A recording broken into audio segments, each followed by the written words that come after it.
All righty then. Welcome into the High Noon Rant. I'm Pugs Moran. We do this every Monday through Friday at 12 p.m. high noon.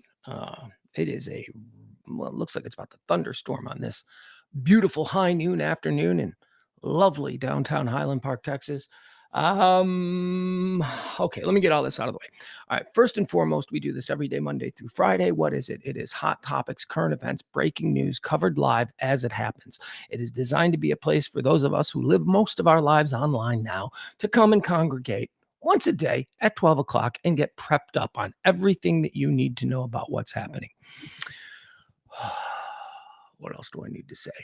The show runs in 4 quarters like a football game. First quarter, antecedently on this day, we go through all the history of today. We try to look for rhythms and patterns. Why? Because we're looking for an edge. We're looking for something that is going to give us a better's edge, if you will, on the coming events of this day. Quarter 2 is birthdays. You know what that is. Stop it. I don't need to explain it to you. Deads is quarter 3. People who died on this day. Yeah. See what we do? We establish a baseline of what has happened on this day in the past. And then quarter 4, hot topics, current events, headlines, whatever it is that people are talking about, whatever it is that's being splashed across the newsstands. There are no newsstands. I don't even know why I said newsstands. Because I'm an old man. Because I'm an old Gen Xer. All right.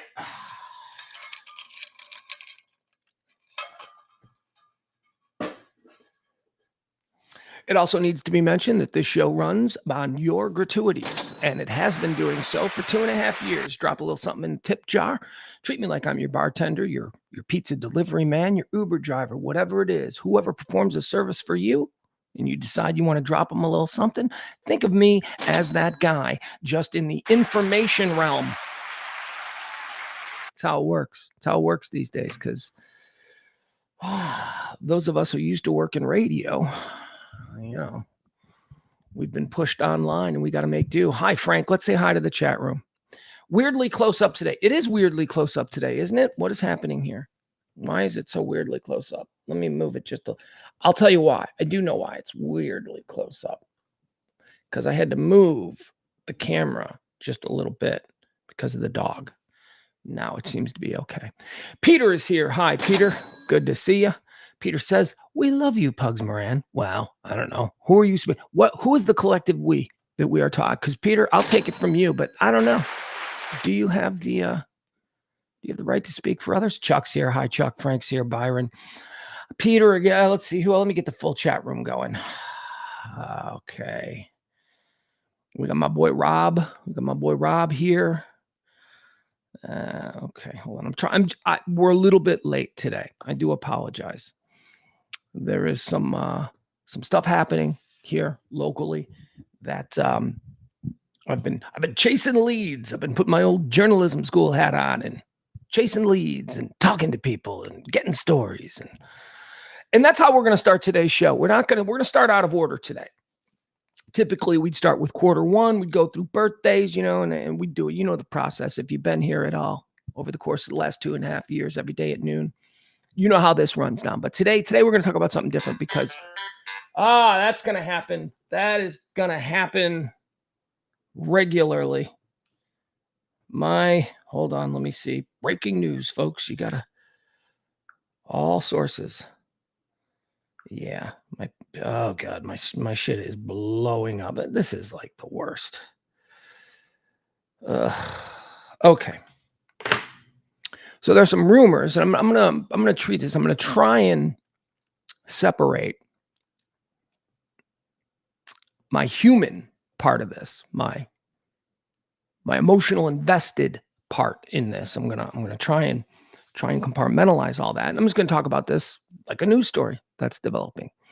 And although it may not be a news story of much significance to a great many of us, it is a pretty significant story for some of us. So I want to try and talk about that a little bit here at the top. Again, I don't know anything. I mean, I've heard nothing from anybody. I've heard things from people who were in rooms. That's what I've heard. But I don't know anything official. People have been blowing me up now for a couple of hours. What is this? Do you know about what is it? Here's what I can tell you. It was apparent very early on today, upon listening to 97.1 The Freak, that something wasn't right. And then you started to see people on Facebook notice that something wasn't right. And Ben and Skin are in a best of today. Ben and Skin, the terrific midday show. Man, those two guys, you want to talk about grinders. So good. Came up the way you're supposed to in this business. They did everything that they needed to do at the base level. They climbed every step. They dominated every step. They're just a fantastic, fantastic show. Those two guys. The chemistry is unbeatable. You just can't have that. They're like brothers. So I noticed that show was on remote, and it wasn't it's not even it's like a remote from a while ago. Now, so the stories are that there have been mass firings at iHeartRadio. And this is not a big thing. It's a Friday. These things every Friday when you're radio business adjacent like I am, every Friday you see a new list of people in a different market from one of the major 3 radio operations that have been let go. But this one is a little bit different because it concerns people that I like, people I admire, and a station that I just had such high hopes for. When I talk about this, I know some of you in the chat room right now, some of you know what I'm talking about. My own personal history. I started at WLUP in Chicago. We were a rock station. The Loop is like the legendary rock station in the Western United States. And what they did was they had a morning show that was hugely popular. And then they had a bunch of music after it. Rock music, good rock music. Morning show eventually over time stopped playing all music. And it just became like a talk show in the morning. And then the best rock in the Midwest the rest of the day. Then another morning show host in Chicago who was like also very big, like 1 or number 2 or whatever, he became available. So the Loop, the rock station, hired him and put him in afternoons. And now suddenly you got a morning show that isn't playing music on a rock station. You got an afternoon show that isn't playing music on a rock station. Long story short, the station over time began accumulating talent. And they dropped music altogether. Because when you have talent like that, people like, and I'll just throw out some names that'll mean nothing to you, but maybe something to people listening in Chicago. Names like Stephen Gary, names like Johnny B, Jonathan Brandmeier, Kevin Matthews, even Danny Bonaducci. Hell, a name you guys might remember here, Liz Wilde. Liz Wilde was a part of that, Wendy and Bill. So what happened after that was the station became like the number 1 billing station in America out of the Midwest. And so everybody started to copy it. And then it was shortly after that the rise of Howard Stern, and that led to what was a great opportunity for me and Kelly, which was the birth of FM talk radio, which wasn't political AM radio, wasn't radio talk for old people. It was radio talk for vibrant, young, engaged people. And my partner Kelly and I, that's the format that we came from. That's the format that we worked in. We went from the Loop in Chicago to a station WCKG in Chicago. That was also that format. It was a knockoff. It was the Pepsi to the Loop's Coke. And then we get word that they're going to do that in Dallas. So they come down and they create Live 105.3, and they bring the program director from Chicago, and they brought Kelly and I down as well. Not immediately. Ron and Don were here first, but that was because they had signed something and they wanted to give them a chance. But the intention all along was for Howard Stern, Pugs and Kelly, and Russ Martin. Doesn't matter. Long story short, it ended up being that for about a decade. That was a format that crushed. But the problem is that you need talent to make a format like that work. Look at the Ticket here in town. The Ticket, I won't speak to the level of Ticket talent now because I understand that that's a big, people get mad. They suck now. I mean, whatever. I don't think this. I think they're all good. But actually accumulating talent in this business is a crazy thing. But it's a crazy hard thing. But once you accumulate talent, once you get a roster, a murderer's row of personalities on a radio station, then you got to pay them. And it's just more expensive to, pay 4 guys on a show in evenings, middays, afternoons, mid-afternoons, whatever it is. It's just it's an expensive format.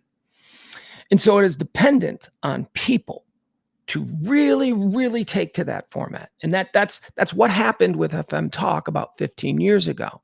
When Howard Stern left for terrestrial radio, a lot of the stations that were FM Talk stations that were anchored around Howard's terrestrial morning show just simply didn't have the talent. A few did. KLSX in Los Angeles, they did. Live 105.3 here in Dallas, we did. As a matter of fact, of the FM Talk stations, we were the last one to fold. Why? Because when Howard Stern left, we got better because we went with Jagger, and Jagger had a local thing going on, which is always better for the coffers. So long story short, again, and I'm probably going to say that a lot because this is a very serious day for a lot of people who I've got care for and people who I know are not enjoying this day. I am not enjoying this day. If what is being reported is true. Again, look, I promised. I was like, I'm going to put my journalism hat on and I'm not going to let my own emotions. But this show every day for 2.5 years has been a stream of consciousness. So my emotions are probably going to pop in here. So the rumors are that they have ended the freak, which when I moved back down here a couple of years ago, I saw what they were doing. And oh my God, you guys, it moved. It moved. I was like, oh boy, this is something. Now, originally, when I was looking at the freak and I saw the talent that they'd gotten and the coup of getting Mike Riner, the old gray wolf, to come out of retirement, that was great. It's also exciting. And then you look at the ratings, and I get the ratings every month. I see the ratings. I used to work as a consultant. I have friends. They send me stuff. I look at this stuff, and it's just, I may have some opinions on what went wrong, which led a massive radio corporation like iHeart to decide to pull the plug. But I'll save those opinions. Those are opinions for beers. We'll have beers and I'll tell you about them. I keep getting asked, people keep hitting me up on Facebook and stuff, and they're like, is this real? Do you believe it? And, I've been in radio since 1992. Do I believe it? Absolutely. Absolutely. I believe it. Yeah. I mean, all right. So let me give you this. As I say, the stories started flopping around about 9 o'clock this morning.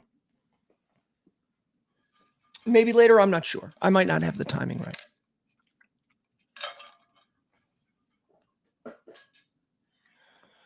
And everybody was buzzing. And, I hang out on the Freak Facebook page. I love those people. Those people are fun. And there was obviously something going on there. I don't know. I don't have a relationship with any of the moderators there, but I don't know if they were being told to take things down or I don't know. It's these weird moments when something changes so drastically, so quickly. The blade comes quickly in radio. And in those moments, there's such chaos. So we were getting bits and pieces of information. I mean, I was still mourning the idea that Billy the Kid, my old friend, Billy the Kid apparently was let go yesterday. I just saw Billy on Monday. High five, fist bumped in the bathroom. Billy, good to see you. Billy the Kid is an icon in this town. He's an icon. And he went yesterday, and I was very upset by that. I'm like, why on earth would you get rid of a staple who is as good as anyone at doing the music show thing like Billy the Kid? But they did. And then today, see, that's kind of what had me thinking that the blade is swinging around iHeart. So I was worried about today because Fridays are always the day. Do I believe it's true? Hey, I didn't until this. This is the first piece of actual reporting on the subject that I saw. That wasn't just somebody on Facebook speculating. This comes from Richie Witt, Dallas area sports dude. He said, I don't know how else to describe Richie. I don't really know Richie. Richie and I have, crossed paths a couple of times. He's always very friendly. He interviewed me once for his takedown of Russ Martin. He did a big expose for, I don't know, maybe it was the Observer or something. I'm not sure, but he did a big expose on Russ Martin. And he talked to me for about 2 hours on the phone. And that's basically the extent of my relationship with Richie. So I don't really know him. I've never worked with him. Coincidentally, he's married or was married to Sybil, who I know very well. But Sybil and I didn't have a relationship the entire time she was married with him. So, I was never. But anyway, Richie Witt, a sports writer, he put out the first, now I'm just going to read it for you. Breaking. Big changes for Mavs flagship station, The Freak. And this is according to sources. He's leaning on sources here, because there has been no official announcement. Just a year and a half since flipping formats for the shocking unretirement and return of Dallas-Fort radio legend Mike Riner, the Dallas Mavericks flagship radio station 97.1 FM is apparently scrapping The Freak and again changing direction. He goes on to say, while the Dallas Mavericks hope to flip the script and finally beat the LA Clippers in a playoff series, their flagship radio station is on the verge of flipping formats. Hours before the Mavs host the Clippers in Game 3 of their first-round series at American Airlines Center, local iHeartRadio employees, those involved on KEGL 97.1 The Freak, attended an emergency meeting Friday morning at which they discussed the station's continually lagging ratings and imminent change of direction. God, I've been to those meetings. I have sat in those meetings and I have not come out the other side of those meetings in a good place. One source at the meeting indicated that the staff is going to be let go. Now, again, this comes from Richie Witt, published in Atheon Sports. I guess Richie can't write for Sports Illustrated anymore because I don't think that's a thing. Said another source involved in the station, we all see the writing on the wall. It could all come down today. Which is an interesting quote to me, because when did he talk to these people? Did he talk? It could all come down to this. Was that this morning? So this is before the supposed meeting that's being reported.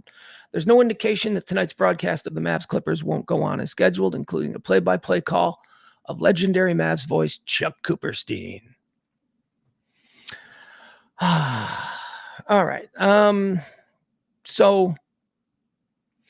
All right, he's got a couple more quotes here. Richie Witt quoting a Freak employee saying, "We've been hearing the rumors, feeling it. It'll come as no surprise to any of us." Despite Reiner's iconic appeal and the assemblage of impressive veteran DFW radio talent, including Jeff Kavanagh, Danny Bayless, Ben and Skin, the Freak rarely cracked the top 20 in ratings and never threatened its main sports-centric rivals, 1310 The Ticket and 105.3 The Fan. All right, and then he goes into a ratings breakdown, and we need to do that. Look, so I believe. Oh, what is this? Right. Hey, all right. So here's what I need. I lean on you folks in the chat room. We've been here every day for 2.5 years, hanging out, talking about current events. I lean on you folks in the chat room. You have my DM on Twitter, right? Pugs and Co. Pugs Moran on Twitter.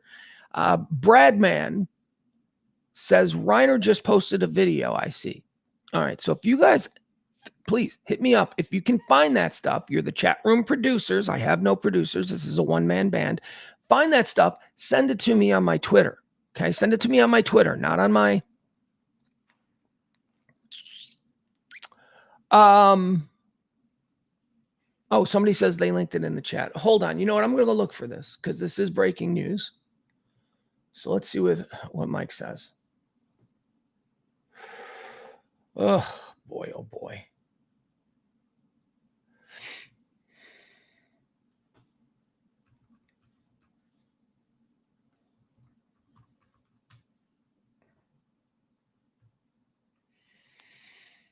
Okay.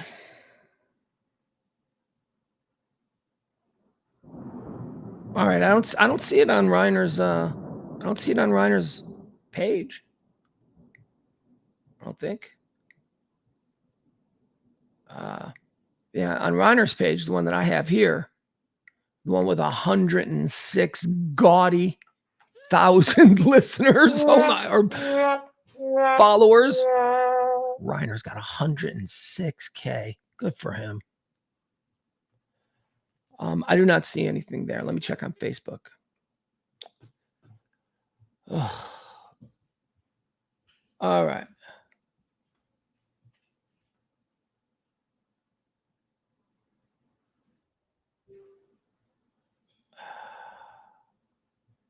Why do I have no sound on this? Hold on. I want to see if I can get some sound.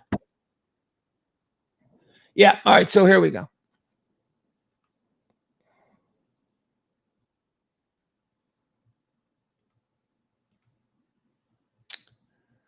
Oh, guys. All right. Yikes. All right. So here's the video that Mike Riner just posted. This is on Facebook. It's titled "A Very Difficult Goodbye." Thanks, yo.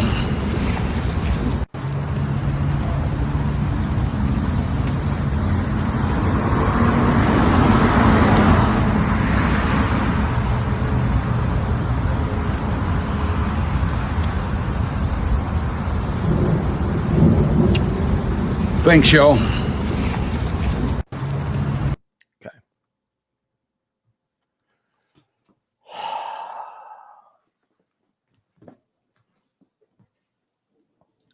I mean, he's a classy guy.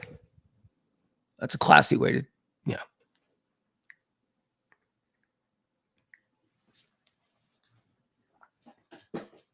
I love that dude. Seriously, I'm not blessed to know that dude as well as I would like to, but just as an elder statesman of this business that I love so much, what that guy has done, Mike Riner, I'm talking about. And I mean, I've been around some titans in this business. I mean, I came up under a real live radio Hall of Fame murderers row of dudes. We'll even include Mancow in there, but you know, you get your Johnny B's, your Steve Dahls, your Gary Myers, your Kevin Matthews. And I don't think there's a better man among them than Mike Riner. That's a good dude. He's a kind dude. And I only say that because of how welcoming and decent he was to me when I was a scared kid in this town working on a different station. He didn't have to be kind, and he was. And he's always been kind. So, you know, so now let's get into the emotional part of all this, right? We're talking about 97.1 The Freak and the apparent end of what was a terrific format that just didn't catch on. I don't know what that means. Like me, the whole time I've been telling all these guys, you guys got to make this work. You got to make this work because I want to see a format like this in every city in America. And then I want to be the consultant. I saw this as something you try. Sometimes it doesn't work out. Timing, whatever. I don't know. That hurts. That hurts seeing that Riner thing.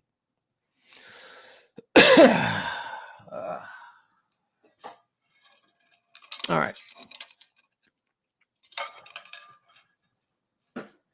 So I'll jump in the chat room now. I'll answer some questions. I mean, I gave you all I know. I'm not talking to anybody. I will say this. Okay, so let's talk to this because, you know, am I affected by this? Yeah. Yeah. I mean, I'm emotionally crushed. But also, man, I just did like 3 days of fill-in on the morning show there, having the time of my life.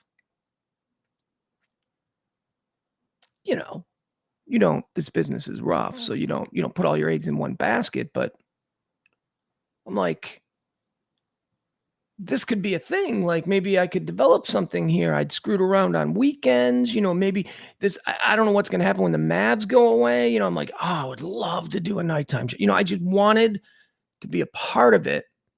And I felt I had something to add to that kind of format. I mean, quite frankly, I think I've got something to add to any number of formats. That is the most obvious thing that has happened to me in my time hanging out with the people at the Freak. And that is that I want to do this again. You know, I was adamant. I had people when I first moved to town here, When I first moved to town here, I had a person in the business call me and inquire if I was looking to get back in and would I be interested to do this. And I shut him down immediately. I said, nah, not really. Because at the time I was looking at the market and I was like, I don't know where I fit. I don't know how I could do what I want to do. I mean, let's be honest. I could do, here's what I could do. I could do a morning show on like a music station that did rock from like the 80s and 90s, just about any genre, you know. I could do metal, I could do punk, I could do Gen X. I wouldn't want to do pop, you know, like pop is not a thing. I'm a 50-something-year-old man. It would have to be a music that I have because I'm a big music guy. I think you guys watching the show, you know that. So I could do that. But that's not really what you want to do when you're a performer. And I'm a performer. I wouldn't call myself a talent, but I'm a performer. And I can do that format. The freak format. And I don't know. Here I am all stoked about maybe radio is coming back. Maybe there's an opportunity. Maybe if something doesn't work out here, then maybe I can do it in Chicago or Boston or wherever. I just want to do it. You only live once. And at some point in your life, you come to realize that, you know, there are certain things that drive you, certain things that make you happy, certain things that you just have to do. And that's what my association with that station has rekindled in me.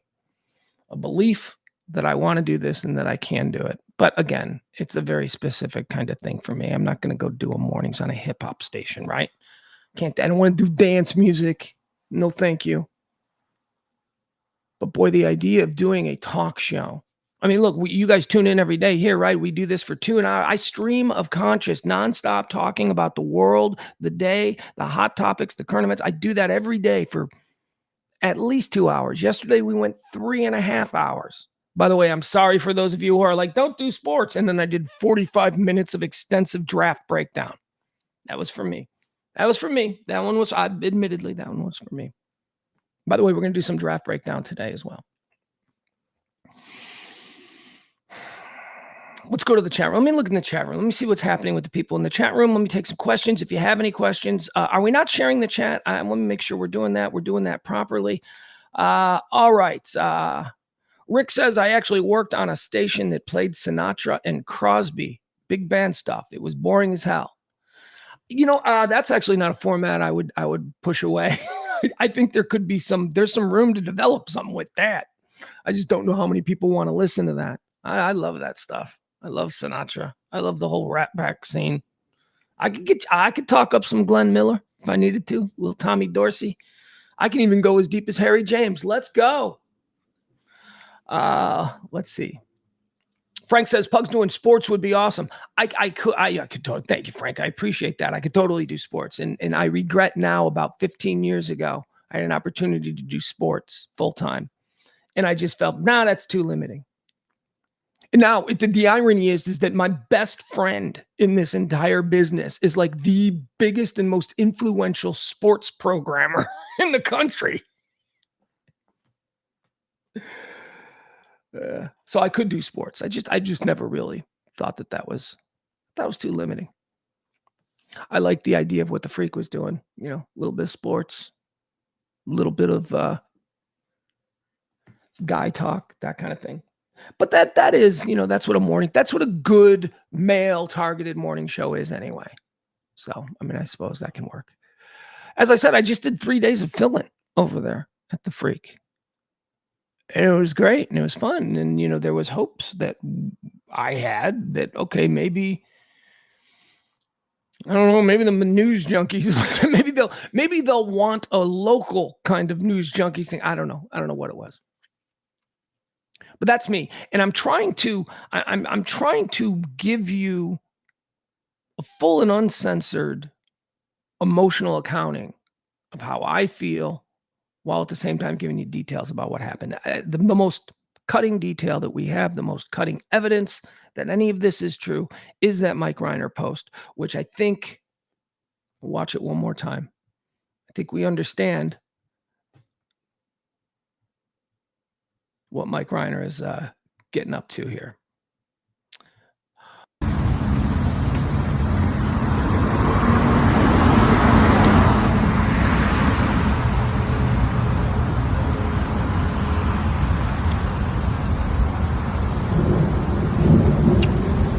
Thanks, yo. Again, that dude. He's so cool. Let me talk a little bit about the other people on the station. Let me just tell you what because I do consider myself a consultant. I do consider myself a budding young programmer, but only of that format. Like, I was a music director at an alt station in the 90s, and I thought I was like really into music, but nah, it turned out not too limiting. But I love the strategy of radio. I love the targeting of demos. I'm a disciple of a guy. Nah, I'm not even gonna say it. I was gonna say I'm a disciple of a guy, and I was gonna say a name, but you can't say that name in radio because that guy's fired a lot of people over the years, and so it's dangerous. But man, his brain is something. So let's talk about the station. Let's talk about the morning show. Let's talk about the downbeat. Danny Bayless, Mike Soroy, and Kevin Turner. Those guys were wonderful together. Those guys were really terrific together. I mean, I can see from a consultant and from a programming standpoint, I could see that there were issues with the way the show. I mean, look, like I said, I have some thoughts, but these are thoughts that we'll share over beers. But man, those guys were talented. That is a core of 3 individuals that were terrific. I thought they were terrific. All right, my dog. I don't know if you hear my dog. My dog is taking this freak news very hard. She's whining outside the door. Give me 1 second. Let me go get her, and then we'll come back. And we'll continue with what is unfortunately sounding like a eulogy for the guys over there at 97.1. All right, I'm moving. I'm coming, girl. Okay, baby, come on.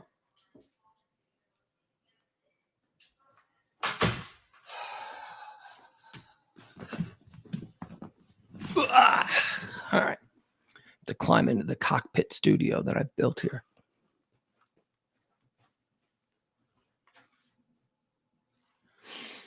And I'll get your, if you have questions in the chat room, put them in there and I'll answer them.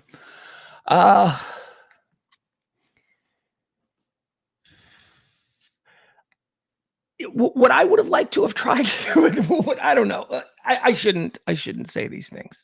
Like I said, I have, who cares what my ideas were? Who cares? It's probably over. So Downbeat was great. Ben and Skin, the midday show.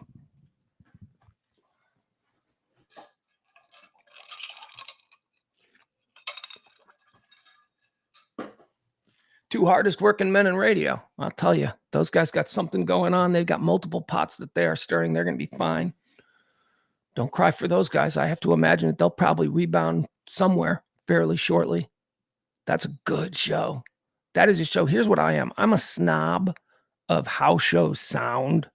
Not necessarily the personalities in the mix, but just if you didn't know the personalities, if you didn't know them at all, and you were to just take them out, what does their imaging sound like? How does their pacing sound? They were as good as I've ever heard. They were the group of people that they had assembled on that show.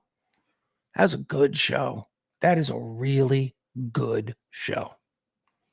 And like I say, I think that they will probably survive this. I think they'll be fine and deservedly show. I have not seen two people in this radio market work as hard and as cunningly for such a long time as those guys.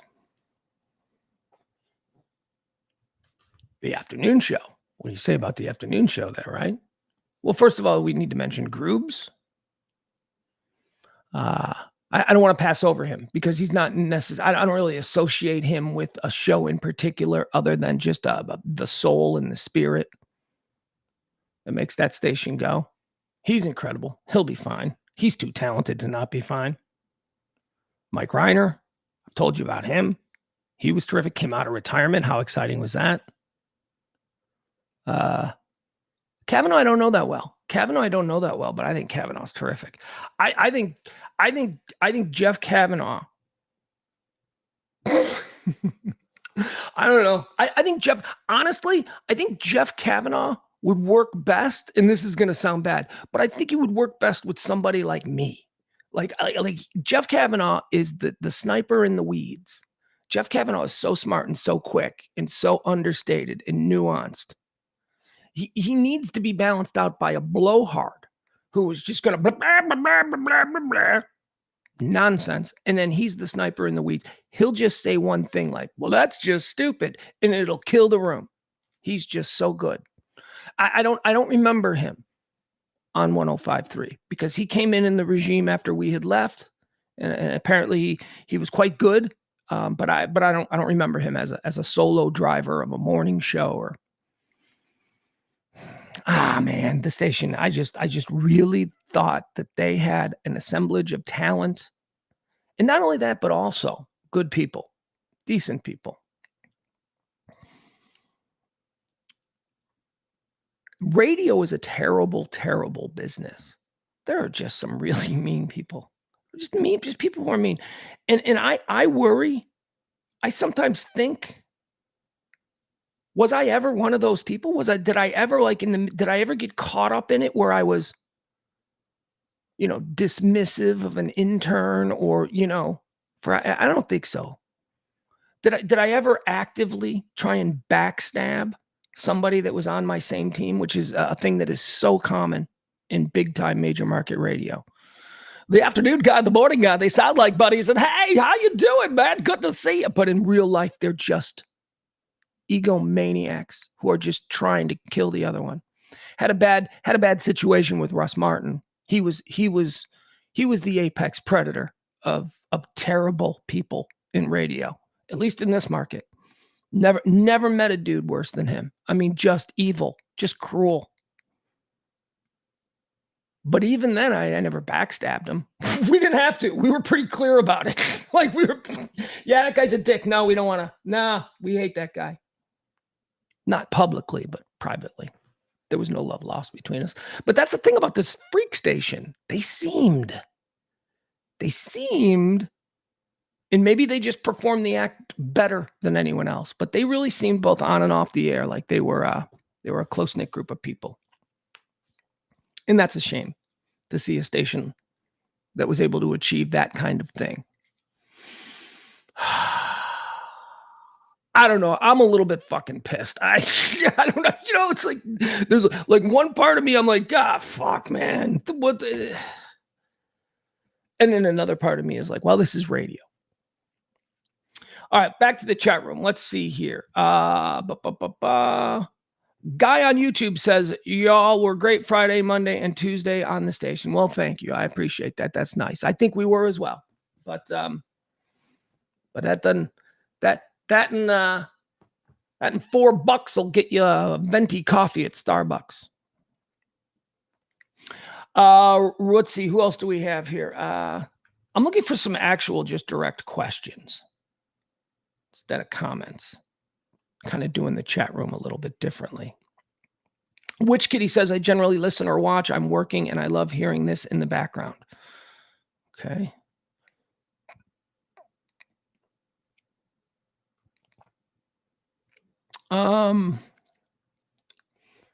April would like to say, I'm so happy for you and your Bears last night. Me too. Thank you. Kicking the nuts this morning after, having what was probably my second most. I wouldn't be, because I remember there were a couple of games in 2006 when we went to the Super Bowl that we won that I thought were great moments. But 85 Bears winning the Super Bowl, and actually there are probably 50 to 100 moments from the 85 Bears season that would make up my list of my greatest Bears moments. But last night was pretty great. Hope springs eternal. Keep hope alive. That's what the draft is all about. Back to this.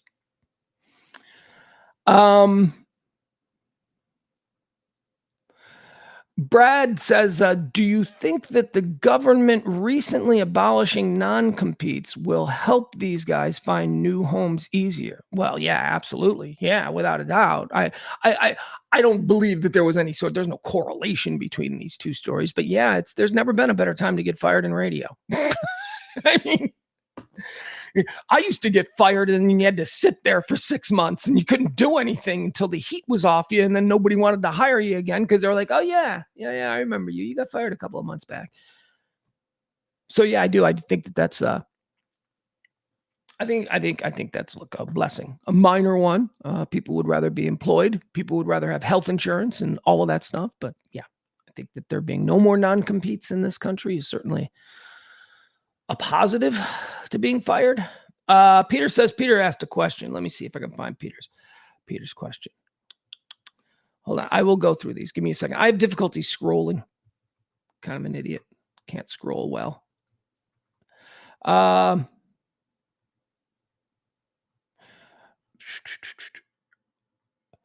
Byron says Jeff was the phone answerer for Arnie Spanier in like 2011. It was a great pairing. Yeah, where did Arnie go? Arnie went to Buffalo, I think.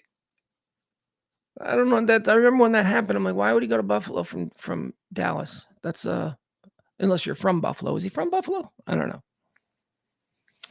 Barney says the Pugs and Kelly Kazoo Band was the most public shot I remember y'all taking at Russ. Yeah. Russ had a band, so we formed a band. It was just us with kazoos. Doing Russ's whole playlist. Whatever it was, get me Russ's playlist and we'll all perform it on stage with a kazoo. A lot of AC/DC. Let's see here. Rick says, you're always nice every time I meet you. Well, I try to be nice. Life is too short. But when I'm not nice to you, that's another thing that I want to mention. And this is going to make me sound like a pussy, I'm sure. But it doesn't matter. Being nice is not transactional. It's not. You either live your life being nice to people that you like, and if they're not nice back to you, that doesn't mean that you have to be mean to them. You just continue being nice. People not being nice to you. So I always try to be nice. I'm an only child. I never had brothers having my back or anything. So I think I always try to be nice. So thank you for that. I appreciate it. I can also be a dick. Don't get me wrong. But typically I'm only a dick to the people that I'm really good friends with, like my buddies. I'll be a total dick to my buddies because they're my buddies. I want to say this though, about when we were filling in. We filled in Friday, Monday, and Tuesday. And there was a bad vibe. I didn't say it before now because, who gives a shit what my vibe detector was telling me. But there was a bad vibe. I felt like Ben and Skin were mad at us. I know that's weird. I don't know, I don't know what we did. Maybe there's a belief, a perception that we were doing something. I don't know, man. But I remember on Friday, when one show ends and another show begins, typically the outside of the studio is what's known as on deck, right? And the other show gets all their people there and they're ready to go. So the minute you end your show and the mics go hot and the doors open, the other show comes in and the show that's ending walks out and there's high fives and, hey man, what's going on? A little shit talk among friends, coworkers, that kind of thing. It's good energy. It's very nice. So on Friday, when Ben and Skin were there, man, I didn't feel it. I mean, I felt there was a chill. It was like cold. It was like just a bad vibe. It was just a bad vibe. And I didn't understand. Look, I'm not stupid. I know radio, and I knew that the radio ratings had just come out, and I knew that they weren't good, and I knew that the station and all the people there were under pressure. But for that moment, I really felt like I was the bad guy, like I had done something wrong. Like, what did I do wrong? And let me tell you, there have been some moments over the past year in speaking with Ben and Skin where I have made a misstep, and I have been horrified by it because, again, I came from radio stations where people were assholes, and I don't want to be a part of that. So that was Friday, but that was a little strange. And on Monday, they weren't there at all. Like, they weren't even there. It's like they were purposely like, don't even go down there. Like, their producers weren't even in the booth. And I thought that was weird. And the same thing happened on Tuesday when we did the emergency fill-in. So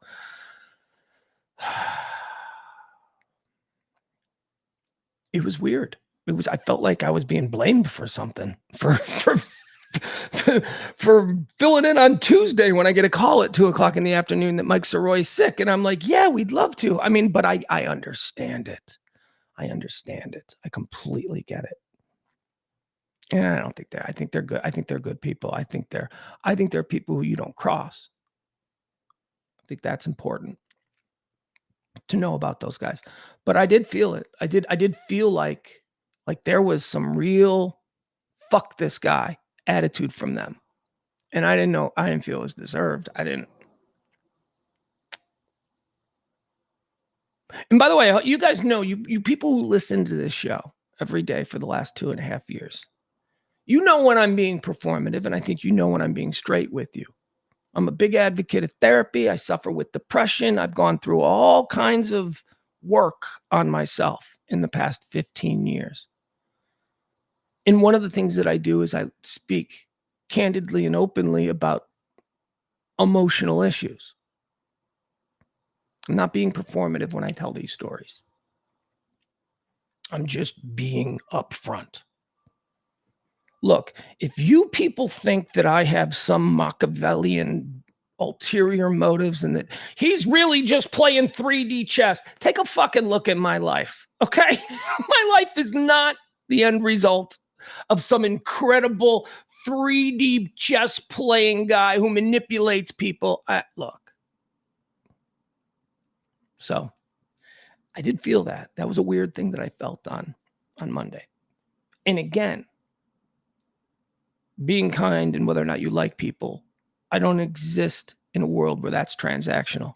I like plenty of people who don't like me. And it upsets me that they don't like me, but it doesn't, I don't think I like me. It's like I almost like not liking me. When I sort of process all that, not liking me is almost something that I give you credit for. The Groucho Marx line. I wouldn't want to belong to a club that would have me as a member. So I'm not transactional in that way. I mean, it wasn't reciprocal. The coldness that I felt, and I might be misreading the situation. It wouldn't be the first time for me. They were under, as I say, the station was probably under a whole lot of pressure. Nobody talks to me. I don't know anybody. The program director there. I had a couple meetings with him months ago. About filling in and stuff like that, and it was great. And he calls me before a fill-in. I've only filled in. I did 3 days this time, and I think a couple of days. Did we do a full week over Christmas? I don't know. But it's not like I'm in and out. It's not like I was a regular. I was just a dude who popped up from time to time, and I was grateful for that because, as I said earlier in this thing, I fucking love that format. So I was happy to be a part of it.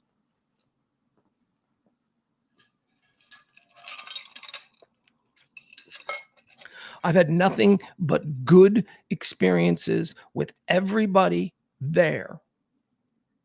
Say, don't know management. Never got that far. The board ops were amazing. I mean, I feel bad for, JJ.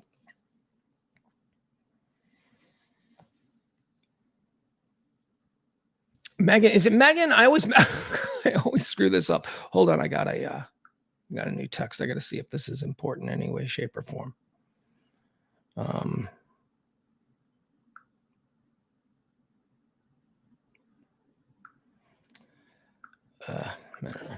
Okay. Man, Maddie, Jesus, thank you. What a dick I am. Oh, yeah, I'm really good. I remember people's names. And then for some reason, Maddie I always get Maddie wrong. She was wonderful. JJ was great. I don't know, man. I don't know. But there you have it. Okay. I think that's pretty much what we got going on here. I think that it's been confirmed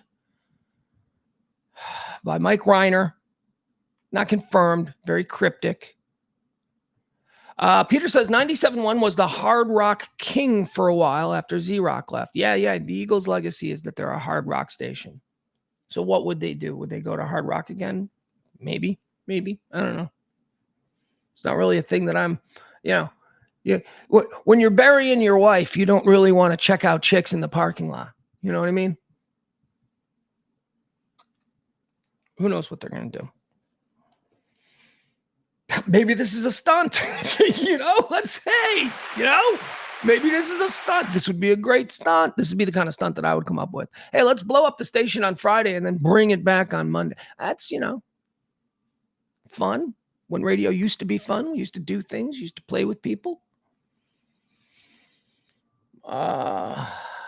Adam says, let's get them all shows on the Radio Misfits. Yeah, that's what that's funny. It is funny, gentlemen. They should know this. The platform is called Radio Misfits because Ed, who created it 20 years ago at this point, saw that radio was firing broadcasters and that these broadcasters wanted to be up and running on the air immediately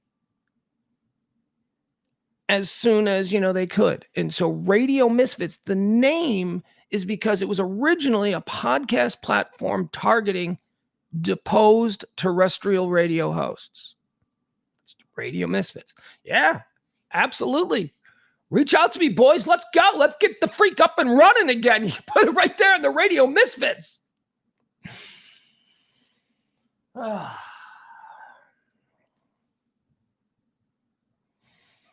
Let me see here. We'll see if we can find some more questions. Brad can't be the only one asking questions. I can't just... Brad says if they crucified Freak Jesus on Friday and he came back on Sunday, that would be a stunt. That would be a good stunt. That would be a good stunt. And that dude Freak Jesus, man. Every station needs to have at least a dozen of those.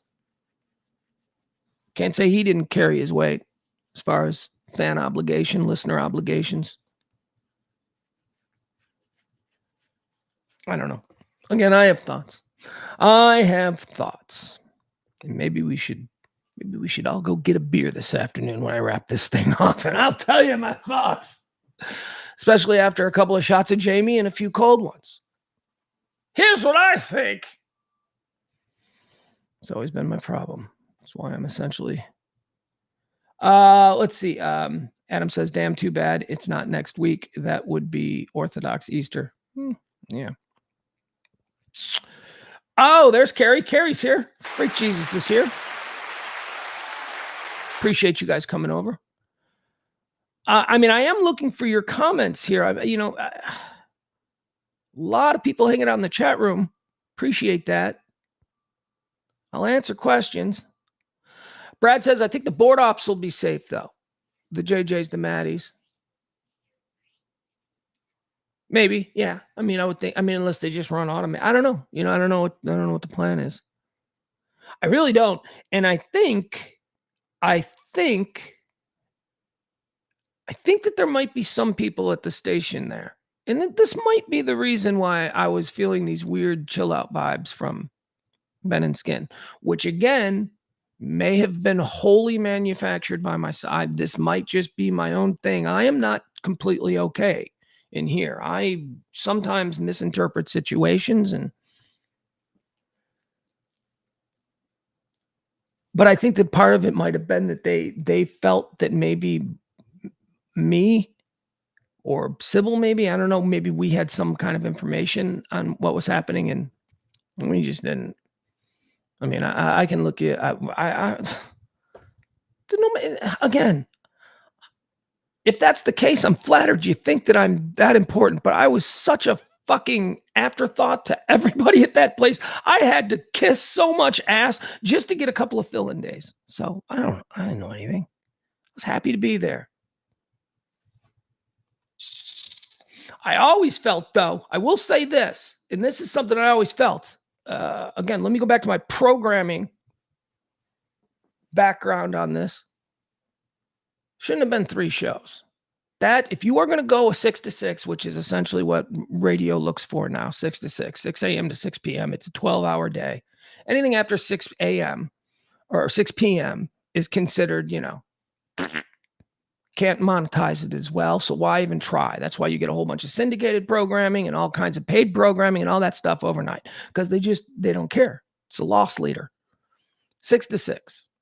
If you're going to do a talk format, I've just always felt that 6 to 6 requires 4 3-hour shows, not 3 4-hour shows, 4 3-hour shows. And that's simply because with 3 hours, a really talented crew can crank out smoke and fire every minute. I myself, they screwed us at Live 105.3 back in the day. There was a time when we were doing like 5 hours. Do you know what the last 90 minutes of a 5-hour talk show is like? It's, what do you want for dinner tonight? I mean, it's just. So I think there could have been a spot. I think a spot could have been made for another show, but that's just the programming in me. FM talk, I believe, needs to be a 12-hour window with 4 3-hour shows, and they boom, boom, boom, they move right into each other. That's the extent of my conniving. I mean, I had mentioned that. I'm like, hey, one of the things that is truly interesting about this station is that, there's only 3 shows in the 12-hour window. Don't you think you could cram another show in there? That was probably the most, if someone was to say, and again, I'm trying to figure out why I felt this weird vibe from Ben and Skin on Friday. But if someone was to say that I was a backstabber, that would probably be the extent of it. But nobody but me is saying that right now. I don't think. At least I don't hope. Or at least I hope.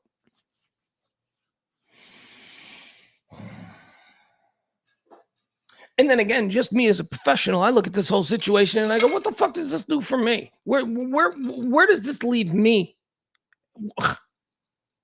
Right? Selfish. You got to get selfish. At some point, you got to take care of yourself, and you got to acknowledge your selfish instincts. Your selfish instincts are there to preserve your dignity.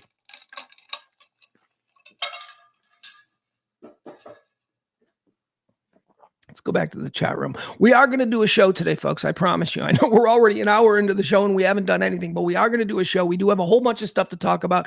There is nonstop hot topics that you deserve to hear about and that I just need to vent on. Maybe. Mike says, when they did an Ask Me Anything segment, you could tell by the comments by Danny and others that things were not good. You're right. The Ask Me Anything segment that they did was fascinating, compelling radio. I think I even told Danny, I think I said, man, that's brave radio right there. None of the people on that station could be called cowards. And I know a lot of people in radio that are cowards. There's a lot of people still employed in this market who I would call a coward. Not those guys. I too listened to the Downbeats Ask Me Anything segment, and I went, I'm being honest. You can tell. There are things obviously you can't say because professionals are professional.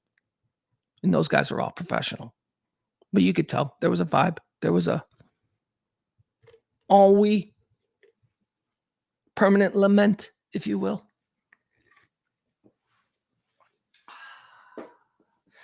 Let's see here. Byron says, I loved when y'all had to do 10 to 3. Whole work day together. Yeah, Byron's talking about the old 105.3 shift where they had me and Kelly trying to do 5 hours. 10 to 3. It was nuts. I mean, we just got stupider and stupider as the day went on. And you can do that. See, here's another thing that I think you can do that. You can get stupider and stupider for the final hour and a half of your show if you're already high up on the mountain. If you're like, if you're like the Ticket, or honestly at that time 105.3, we're fine. We were crushing it. We were ringing the cash registers. We were doing everything. We were great. But when you're up high and you have this huge audience, you can fuck around a little. You can, you can come in maybe not as motivated. You shouldn't. You absolutely shouldn't. I learned from a guy named Johnny B, Jonathan Brandmeier. That guy came in, that guy was number one for 20 years, dominating everybody, and he came in every single day like his job was on the line. And that's what you have to do. But when you're on top of the mountain and you're at a big popular station and you've got a giant, you're doing a 10 share, you're crushing. Your TSL is big. Your cum is even bigger. You can afford, you can survive phoning it in a little bit. But when you're not, you got to be on it. And I guess the point that I'm trying to make is that I would have taken some of the burden off of the hosts at the Freak to not have to fill that much time every day, to not risk doing a segment that has people go, yeah, this isn't for me. Hindsight being what it is, and me being an amateur programmer and all that. So that's the extent of my whittling in there, just trying to put the idea in there that, what, I think the whole day part would smoke faster. The whole 12-hour window would smoke faster if these shows were getting in and getting out and getting on with it. And you do that by add another show. So that was it. And like I mentioned that once. So, but I do think that there was maybe some vibe that there was something else going on. Anyway, but that was it. That was the first time that I really, I thought that there was something that was imminently going to happen. It was through me interpreting, and again, I could be wrong about this, but me interpreting the vibe and the energy from the Ben and Skins show towards us, which in the past had always been, I thought fairly good. Pressure does things, and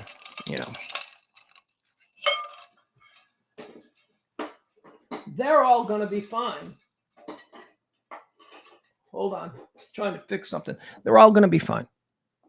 It sucks for us. It sucks for us, the daily listeners. It sucks for us, the people who, we get in the car and we expect to hear Mr. Dallas. I'm often in my car at the end of the show, and I love this is Speakeasy, and I loved the Sunset Lounge thing. I just thought it was so quintessentially Riner. So chill, so cool. What a great way to sort of end the show. He's reading a script, right? Like, I always hear him when he's so eloquent and poetic when he does that bit at the end of the show. And I'm like, he's not. He's reading that. There's no way. There's no way, right? I don't know. Sucks. Sucks for us. Sucks for us because something is different now. Something is going to change. And I don't know, people are going to go back to listening to the tickets or, the fan. I don't know. What will take its place? I don't know. I'm guessing Tejano disco music coming to 97.1. I don't know. I've heard rumors. But I don't want to traffic in rumors, but it's probably the most obvious rumor that you can imagine, given that they never changed the Eagle call letters. I think that there's probably the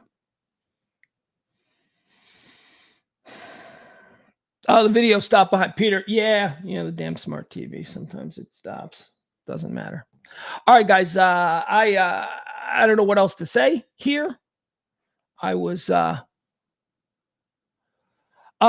says, all right, here. Yeah, okay. So here's a good question. Scott Lavery says, why do shows typically feud?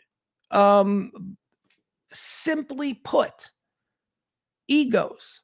That's why shows feud. And of course, we're not talking about the Freak. We're just talking about in general. Shows feud because of ego. Shows feud because hosts of popular shows get inflated egos. It's one of the reasons why after the 105.3 run, when I went back into therapy and all that, I really delved deep into ego therapy because I didn't want to become this bitter, broken, former self-avowed radio superstar, whatever. I was feeling my ego needed to be put in check. I needed to be able to control my ego better. That's why these shows fight. A guy like Russ Martin was an emotional infant to begin with, okay? my Live 105.3 docuseries that we did, and there's a whole bunch of interviews there on YouTube that I think you can find. We're going to put that together into something better. But one of the things that we learned talking to people who knew Russ was that Russ had no love in his life. His family was terrible. His parents were terrible. He was raised like a pound puppy. And so when he became powerful because of his talent, his undeniable talent on the radio, when he became powerful, he didn't have a secure emotional apparatus to be able to be somebody who's been given everything and act accordingly, to act with benevolence. Instead, he just, because of his background and the way he was raised and because of the lack of love and understanding and everything in his life was, people being mean to him, he thought that that's how, now that he had the biggest stick, that he was supposed to act, and he was just mean to people. So he was a special case, a very broken, mean individual who, don't give me this bullshit about his police and fire fund and all that. That's called a front, okay? There are Jimmy Savile, the biggest child molester in like UK history, a guy who was on television for 40 years there. He was a god. He was about to be knighted because of all the work that he did with sick kids. And then it turns out, oh, he's diddling kids. That's not what I'm saying about Russ. But what I'm saying is it's very common for people who are not necessarily great to sort of beard themselves with some, charity organization. That's why every professional athlete in the country has a big charity organization. Why? Because when they get a DUI and get into a fist fight with the cop on the side of the road, he'll be able to lean at some point on the fact that he does all this marvelous charity work. So that's why radio shows feud. Ego. Somebody feels threatened. Somebody doesn't like that somebody else is being called pretty. A lot of radio people are narcissists, and a lot of radio people are also not very well-rounded humans. They're all about their thing. So that's what I would say as to the question, why do radio shows feud? Frank says, whatever happened to J.D. Ryan? I don't know. I don't know what happened to J.D. Ryan. I don't know what happened to J.D. Ryan. J.D. Ryan was a news guy sidekick to the Russ Martin show. I felt betrayed by J.D. Ryan to an extent that I'd never experienced before. J.D. Ryan I always thought was a nice man. He was like a politician in the hallways, very kind, very friendly. It didn't matter that Russ and the Pugs and Kelly show hated each other. J.D. Ryan was always like, hey, don't worry about him. You guys sound great. J.D. Ryan was a nice man. That's what I thought. And then my child died. Yeah. I lost a baby. My child died. And Russ Martin thought that was funny. I believe Russ's line was, even his own kids don't want to live with him. The day after my kid dies. That's what Russ Martin said about his coworker on the air. Nobody in the room laughed except J.D. Ryan. Chloe's a freaking child molester now. Now we know that Chloe's in jail on child molesting. Chloe didn't laugh. Dan O'Malley didn't laugh. Everybody in that room in that moment had the good sense to know that Russ had crossed a line and he was making fun of my dead child. JD gave him a laugh. JD gave him a laugh. I'll never forget that. Never forget that. So that's what I think about J.D. Ryan. What happened to J.D. Ryan? I don't know. I know my kid died, but I don't know what happened to J.D. Ryan.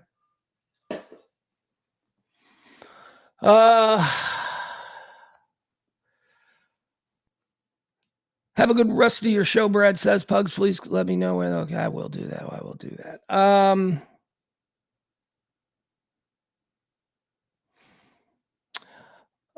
Rick says, Pugs, do you think that a lot of these guys do stuff for charity only to get their name and recognition? Yeah, well, they do it because it looks good. That's why, because they know that there's probably going to be moments where there's going to be headlines about them that don't look good. So you got to balance it out. So you pretend to create a family fund, or the kids section at the in the end zone, or whatever you do. Some of them, look, some of them I shouldn't paint with such a wide brush. So some of them are good, not everybody, but it's often the case that people will use a charity to sort of indemnify them against criticism for other ill deeds.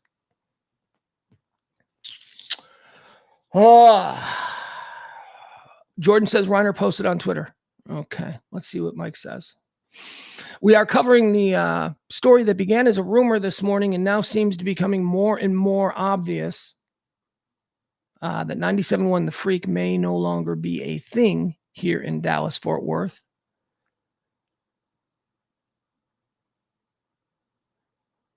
Mike Riner posted, here, we'll put this up. Let me make it big. Let's see what this is.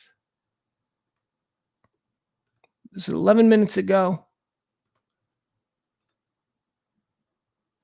Here's what it says. Boom. All right. Let's see. Mike posts, if you need just a little goodbye kiss from the Freak, Jeff and KT are going to be doing the draft. And for a myriad of reasons, they will not be coming to laugh when they cover the draft. Cowboys add Tyler Guyton plus, okay, I don't know what that means. I guess, where are they covering the draft? Where can you find it? Jeff Kavanagh put out there earlier today, which I thought was a really, really bad indication that some of the rumors were true. I saw that Jeff had posted something about follow and like my my YouTube page. What is his YouTube page? Just Jeff Kavanagh. Just go ahead. There you go. I just subscribed. What does that mean? Do I owe him money now? How does that work? What is the subscribe? You owe money. I just subscribed. Jeff Kavanagh on YouTube. If you want to follow what's going on there. It looks like that's where their draft coverage is going to be. Him and KT. All right, let's go back to the chat room. I really feel like we should get into the show as I do it every day. I mean, we have spent an hour and a half now, essentially, talking about the situation at the Freak, and we're not getting any new information. Scott Bryan says that KT's YouTube channel is showing the draft coverage. You know,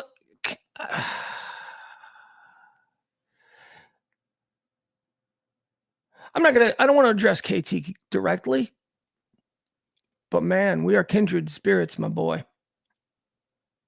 He just came back from his honeymoon. He just got married. New life, new wife. Awesome job. Morning man in a major market. Things are looking good. And gets married, goes on his honeymoon, comes back. And you got this. And you're unemployed. My brother, I went through the exact same thing. The exact same thing. Got married. Went to Ireland for a week. And came back and found that the station had flipped formats. I was also doing the morning show at that time. That's the famous. I told you that's the famous. I've told this story before. How I was fired on the front page of the newspaper. You wake up to do mornings. You wake up at like 3:30 in the morning. You get in your car in Chicago. It's very cold. It was a very cold day. It was like whatever it was. I think it was. I don't know. It was cold. And I would go to the 7-Eleven at the end of my block. I'd jump out, car still running, getting that heat going. Grab a newspaper, grab a coffee, grab the newspapers, I should say, because back then we used to buy all of them. Grab the newspapers, threw it on the seat next to me, started driving into work. Glanced down at the front page of the newspaper, and it announced that Mancow was now doing mornings where we were once doing mornings. By we, I mean this was the old Wendy and Bill show, which I was a part of back in the day in Chicago. So I know how I felt back then. I know the fear. I know the, oh my God. My fear at that point was for my wife, my new wife. Jesus, she just married me, and all of a sudden, oh my God. I would say to KT, Yeah, I got no advice on what your next career move is going to be, but I will say this. It's nothing. It'll go away. You'll be fine. It sucks today. Your wife loves you. You know, my wife loved me, but man, that was tough. That was tough. How do you do that? You know, you're still newlyweds. You know, it's just, and then you're like, yeah, well, you know, I'm unemployed now. That's a terrible thing for him to have to. But that's the business. It's a terrible, terrible business. Mike will be fine. You don't worry about Riner. Riner's an icon. He's fine. It's it's the other people who were so bright on the horizon, so ascending, if you will. Kavanagh's great. I think Kavanagh has really got something. I don't know, like Mike Soroy, if it's, who hasn't he mentioned? I don't know Mike. I like Mike. I enjoy his kindly vibe. I enjoy his wit. I think he's very talented, but I don't know him very well either. They're all so talented. They're all really talented people. But sometimes talent isn't enough.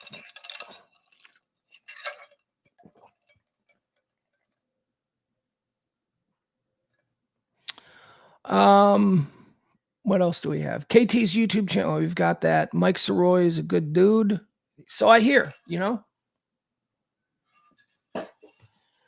Byron is informing me that that JD is doing the Give Me the Vin show with that John Wolf dude.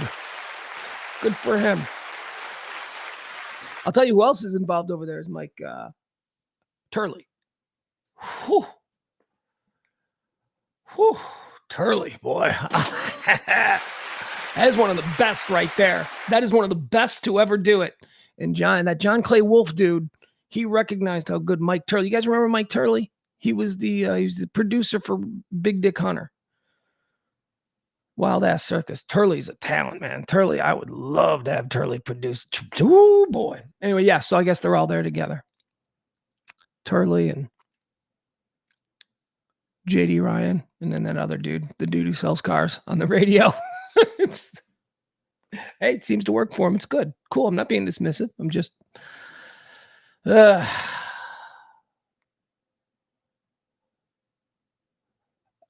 Falk says, maybe you can do that baseball podcast with Riner you've talked about. Yeah, maybe. Yeah. Nah. Who knows? All right, let's go. Come on, if you come into the chat room, if you've got some questions, we'll get into it. If not, we're going to move on here. We're going to move on. We're going to do the regular show today. It's not a regular show. It's actually a pretty kick-ass show today, if I'm being honest. Today's show is going to cover all the day's events, the hot topics, current events. That's what we do. Can we put a bow on this? Well, Gary says, what happened to BDH? BDH is in Las Vegas. He's actually doing very well as a comedian in Nevada. I don't know if he's in Vegas or if he's in Tahoe. I don't know what the difference is between Vegas and Tahoe. You like the way I say Tahoe? It's fun. It's fun the way I say it. Al says, how is Sybil doing? Well, she's on. She's able to text. I'll tell you that, because Sybil is just as confused by all this as I am, and we've been texting this morning along with Lacey.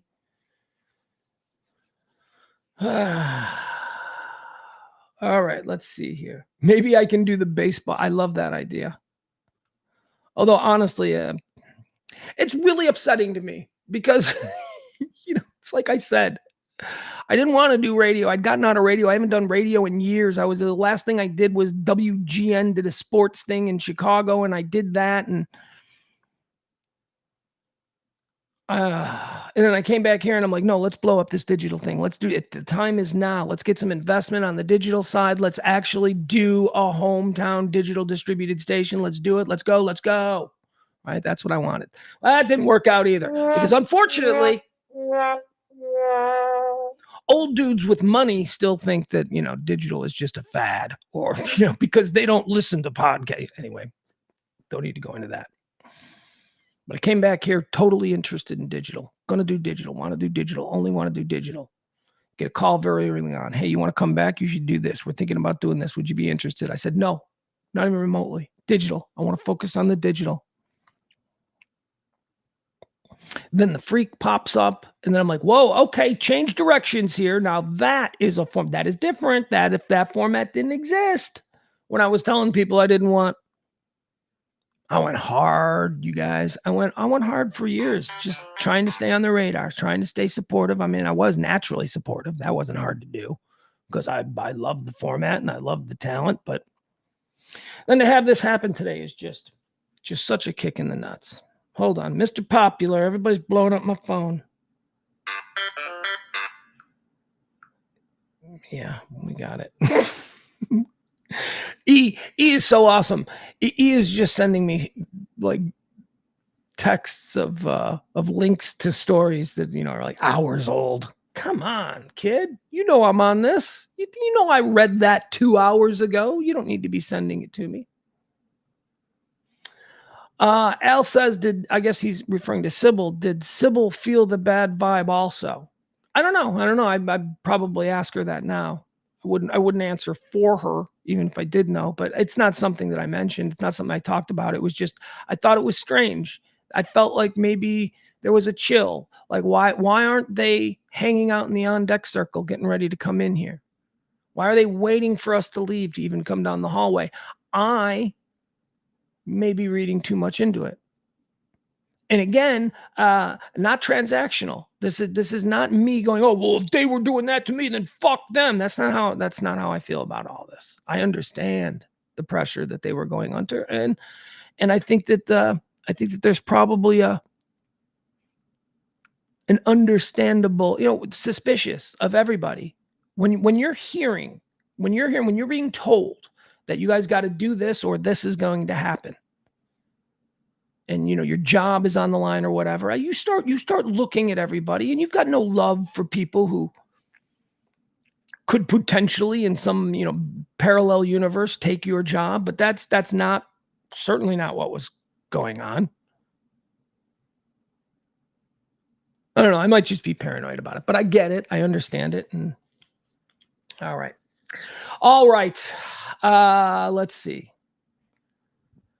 Turkey Tour, Church. I don't know. I can't read these names. He does say this day sucks. This day does absolutely suck. Al says, would you feel uncomfortable if they offered you a job? I'm not trying to put you in a spot. Okay. So let's be completely. So what is the scenario that you are putting out there? Let's say that they decided to go into, let's say they decided to take the freak into a direction back like the eagle. If the question is, look, there is no situation in the world where I'm going to do middays or afternoons or evenings on the eagle playing 12 songs an hour. That's not what I do. That it'd be, actually, now that I think about it, maybe I would just do it, because let me tell you something about not having health care at my age. Now, if the question was, would you be interested in, when the dust settles, in maybe being a morning show on a new reimagined eagle? Oh, fuck yeah. I mean, what? I would be an idiot for saying no to that. But I don't think that we are in the era of morning shows anymore. I think that radio stations are probably about maximizing profit and cutting overhead. And I think that you can do that better and more effectively at the local level now with very minimal personalities. That's why we all need to double down on this. But, if my phone were to ring and they were to say, hey, man, you want to do mornings we're doing this whole new thing. Well, I would be a flat out fucking asshole if I sat here and tried to tell you folks that I would say no to that. It's not something, just knowing what radio is today. It's not something that although I will say this, I will advocate for this. This market, why is this market just giving morning radio to the musers? Why is it just, and they're great and I love them and all that kind of shit. But holy fuck, let's go to war. If I were to get a morning show, now I'm getting excited. If I were to get a morning show, I'd go after them hard. I'd go after the whole impression of what they are: old, stale, slow, same old, same old. I don't even know that that's true. But, as a competitor, that's what I would do. So to answer that question, if they offered me a job, yes, I need a job, right? I don't need a job. I want a job. Like I would like to get back into radio if it was a situation that wasn't hateful AM leaning talk where I got to be about politics, which is just, I would love to do sort of a retro rock format, like any kind of like retro rock format that had elements of like early alt 80s metal, punk, that would be really cool. And here's why I think that would be really cool. I think that would be really cool simply because of my age and who I believe are still listening to radio. The people who are still listening to radio, I think, are people who, when they were 15, they heard their favorite song on the radio. The problem is that we're not producing any new 15-year-olds who are first hearing their favorite song on the radio. Young people don't listen to radio. So radio formats, I believe, have to target. And by the way, we also have to stop targeting just men. We have to look and be broader with our radio targeting. So I would think that formats that target listeners born before 1980 would probably be the direction I would expect stations to go in. Because you want people who still get in their car and know what the radio is. My kid doesn't know what the radio is. My kid is 14 years old. He's like, how's this work? He doesn't. Everything is an app. Everything is connected. He listens to things on his, Bluetooth or whatever in the car.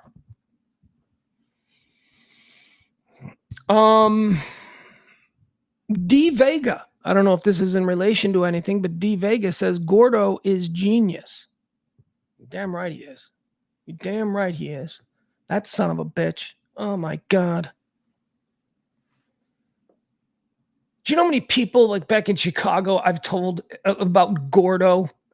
And he's, I think, isn't he from like the Western side? Wasn't he born in the Western side? There's some connection there.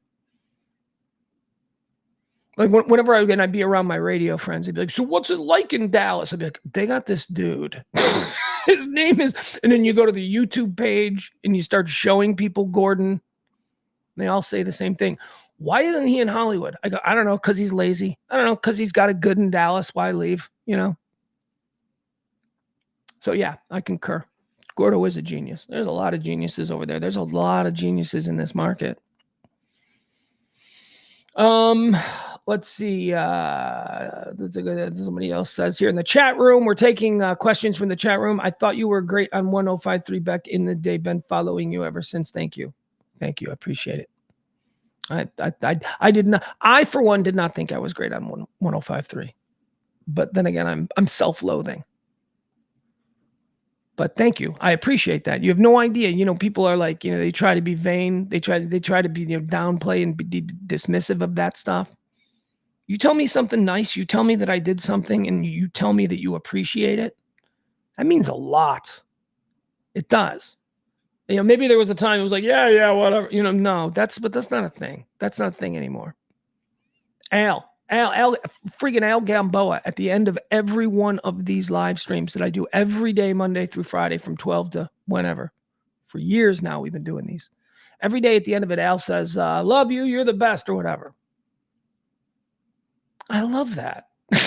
I mean, perfunctory or not, it still makes me feel good. He is making a choice to type those words out on his thing, and he's sending it out into the universe, and he is creating something that is going to make me feel good about myself when there was nothing before. He did that. He creates it. Those are little things that I appreciate in people. So thank you. I love you too, Al.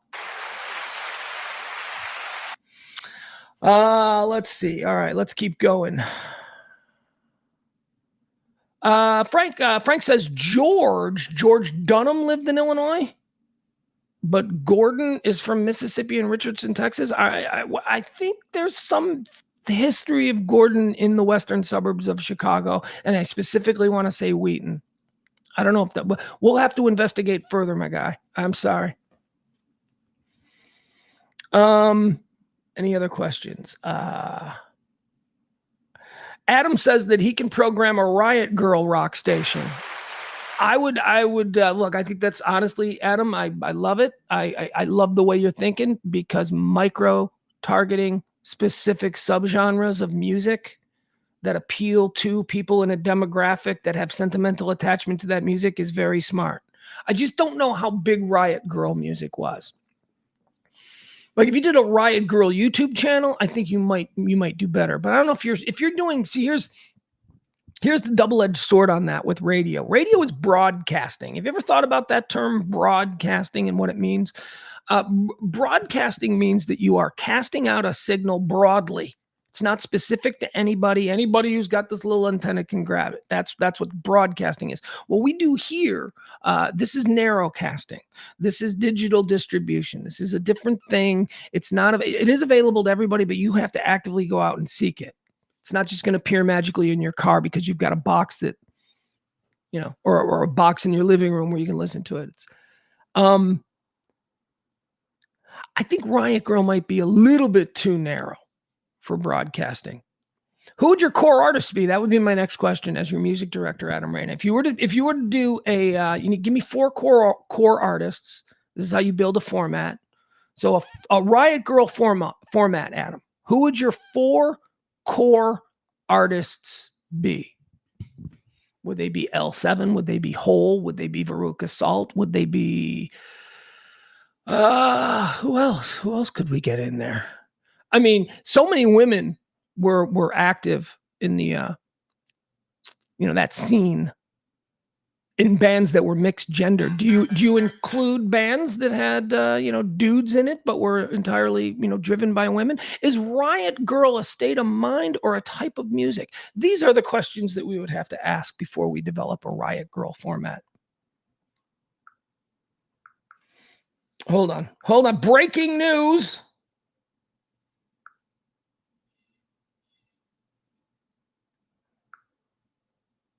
Okay, what is this? Is this something new? All right, I'm going to read this to you. This was just sent to me. Let me see when it was posted. It was just posted within the 20 minutes. Richie Witt, local Dallas sports guy, personality, radio man in his own right. Richie is the guy who seems to be putting most of the information concerning the Freak out there with some credibility because he's a journalist, and we just believe him, and I believe him. I think Richie's a good journalist. Here's his latest piece on this. It says, "No regrets.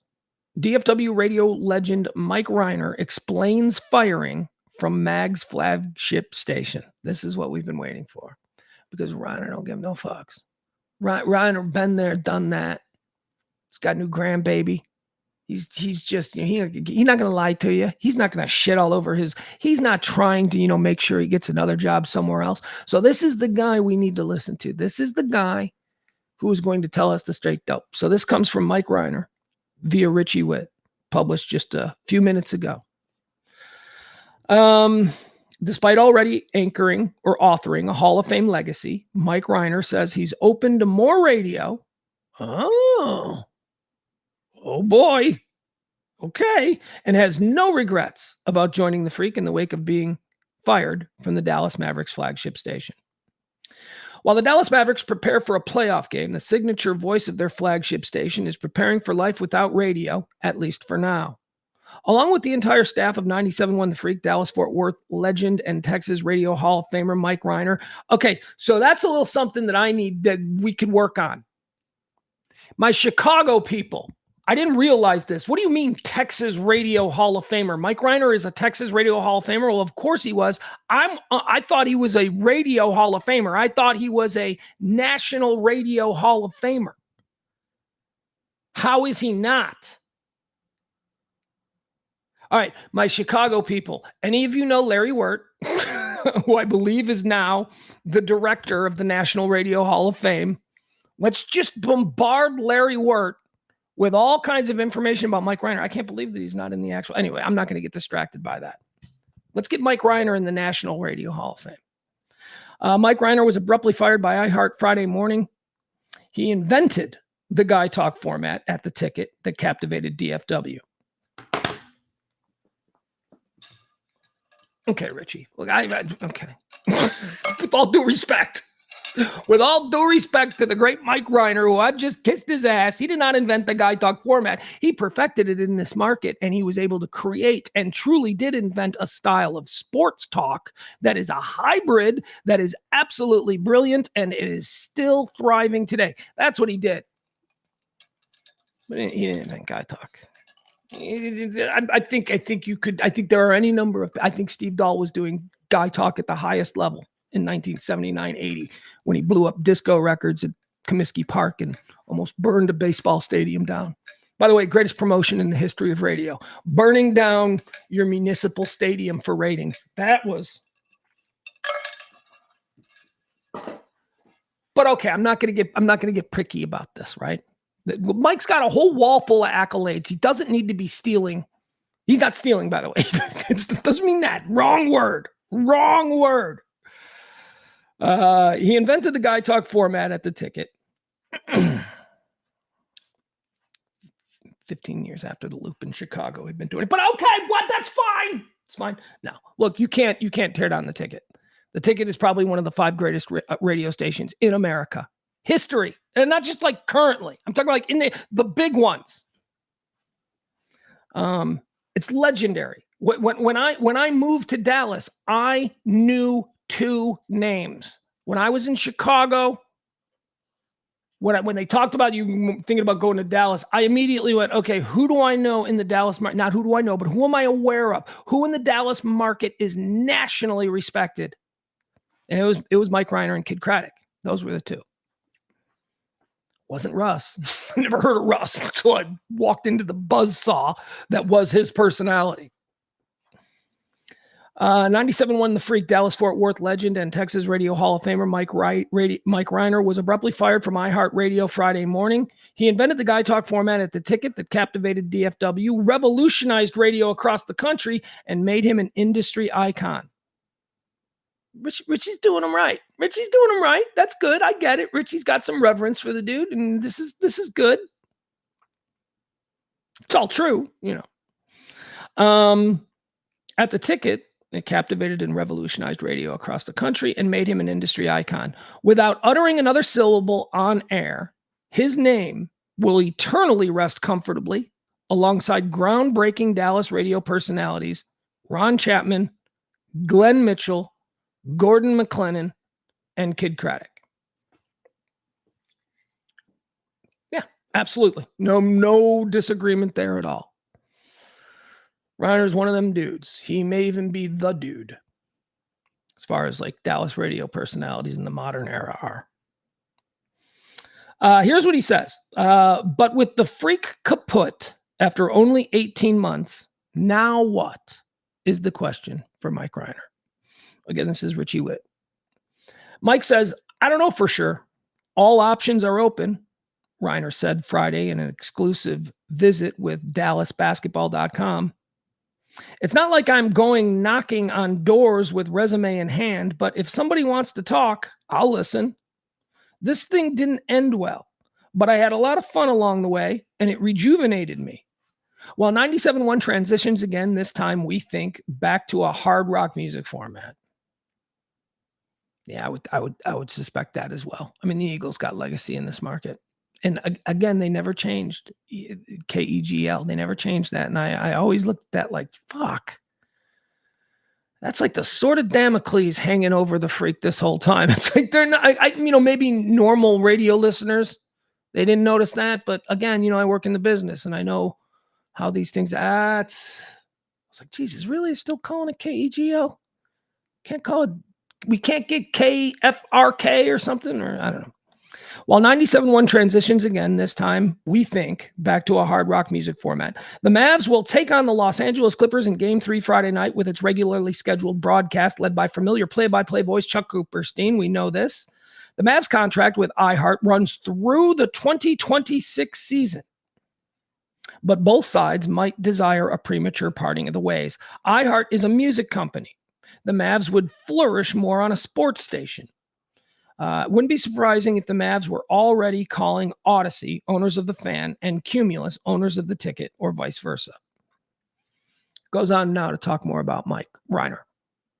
Riner briefly ended his 40-year radio career by retiring from the ticket in January of 2020.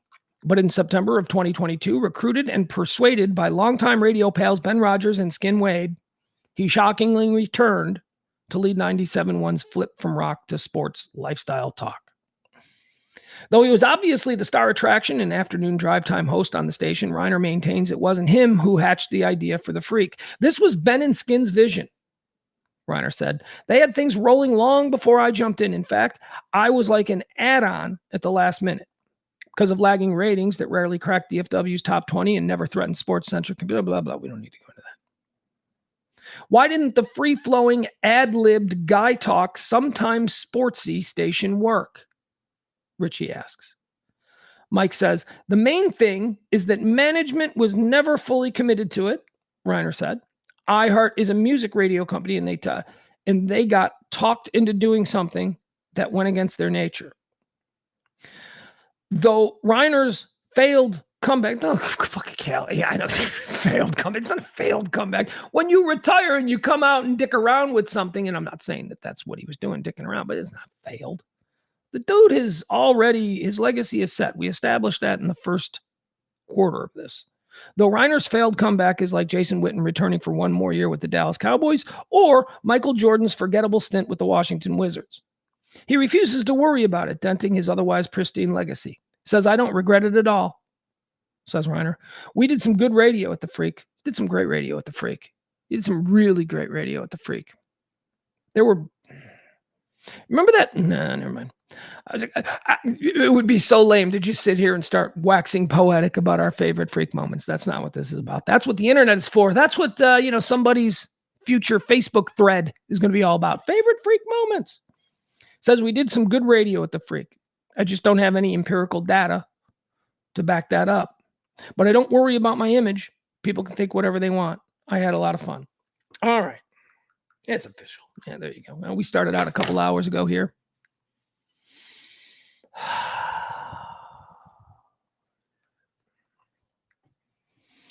Mike says the ticket ratings show they need these guys back, at least some of them.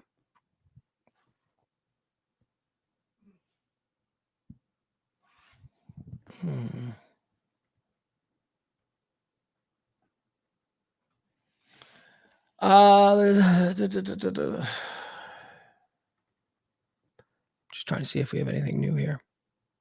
All right, we don't. We don't have anything new. And there it is. Let's let him have the last word on it. Mike Riner has basically made it public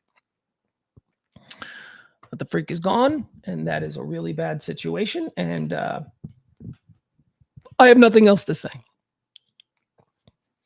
I hope this was cathartic to some of us in some way, but what do you say we get started with the show? All right, let's get started with what is the normal run through of the High Noon Rant with me, Pugs Moran. Ah, boy, it seems so weird doing this now, starting it at 3 o'clock. What do we do on the show? I'll tell you what we do. We run through all the day's hot topics, current events, headlines. If it's happening in the world, I try and bring it to you. I don't spend too much time on any one subject. I don't do politics. I don't give a shit if you got a red hat on or if you're got a Black Lives Matter bumper sticker. You people stay out of here. This is a show for the rest of us in the middle. This is a show, as I like to say, for the people who have never been kicked off an airplane. This is a show for the people who have never gotten into a fist fight in a Target store. This is a show for people who just don't give a shit about how you voted. If that's you, welcome on in. We do it every day, Monday through Friday, 12 p.m. It's a stream of consciousness. What is a stream of consciousness? Well, stream of consciousness is just a guy, me, talking about the news, talking about hot topics, talking about everything that we need to know without a break, without a stop, no commercials, no, hey, let's play a song here. It is an exercise in narcissism, the likes that you have never before seen. And as I say, we do it every day, Monday through Friday since 2021. Let's get started. It is the High Noon Rant for the 26th day of April, year of our Lord 2024, the April 26th date is the 117th day in the year because it's leap year, and that means 249 days until the end of these years. So as we like to say around these places, get those New Year's Eve plans started. Let's get started with quarter one of today's show. But before we do, we would like to remind you all that this show runs on your gratuities. This is a tip-driven show, and it has been that way for over 2.5 going on 3 years. If you appreciate this kind of non-divisive, casual talk, current events-driven talk, drop a little something. We leave that up right there. The Venmo, the PayPal. Don't PayPal. I should change that. PayPal. So there's money in my PayPal. Some people have sent money and it's in the PayPal and I can't get to it. No fucking idea what's going on with that. It's just sitting there. I forgot my password. I don't know. Whatever. But if you want to support the show, Venmo, Cash App, those are always the best ways to do it. We appreciate it. Starting on Monday, we're going to get into a hardcore pledge drive week where we turn into a PBS channel where we try to reach a certain amount of money in the course of the week. We do that. That's coming next week. But if you want to get ahead of that, you can always support the show and this kind of talk. Let's get started with quarter one. We call it Antecedently on This Day. This is just a reimagining of this day in history. Everybody's done it. You've probably heard it on 3 different radio shows already, but have you heard it through my prism, through my filter? This is where we cherry pick some events that have helped shape our understanding of this day throughout history, and we do it right now. Antecedently on this day in 1777, Sybil Ludington. Do you guys know who Sybil Ludington is? I always try to tell you about Sybil Ludington. We talked about Sybil Ludington the other day when we were, Paul Revere's birthday or something? And I said, stop with your Paul Revere bullshit. He was one of like 12 dudes. And in the case of Sybil Ludington, chicks.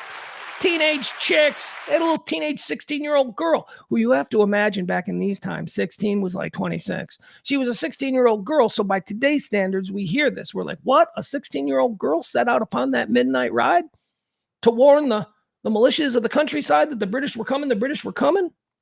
Yeah, but she probably had like 3 kids already. It was like, what year was it? 1777. Sybil Ludington. Also, Israel Bissell. He's another one. History is completely forgotten about Israel Bissell because he's a Jewish guy. And there was a couple 100 years in this country where we were like, yeah, Jewish guys, let's just, let's not even mention them. Paul Revere is the only one we know about. Fact of the matter is there were a bunch of people who set out on midnight rides. Bunch of people. It's not just one direction. Haven't you ever thought about that? You're like, why'd they send one rider? Why'd they send Paul Revere? There are 4 directions. There's north, south, east, and west. Why did they send one guy? No, they sent multiple riders to warn everybody. It's just for some reason, Paul Revere is the one we remember. Antecedently on this day in 1777, Sybil Ludington, forgotten by history, rode out upon that horse to warn the countryside of the British, the threat from the Redcoats. I don't know if she said the Redcoats are coming. I don't know. Wonder what she said. Did they all say the same thing? Antecedently on this day in 1865, Union cavalry troopers corner and shoot dead John Wilkes Booth. He's the assassin of President Abraham Lincoln. What is the story here? What is like, first of all, here's something that I never realized until, an adult. Did you guys know that John Wilkes Booth was famous?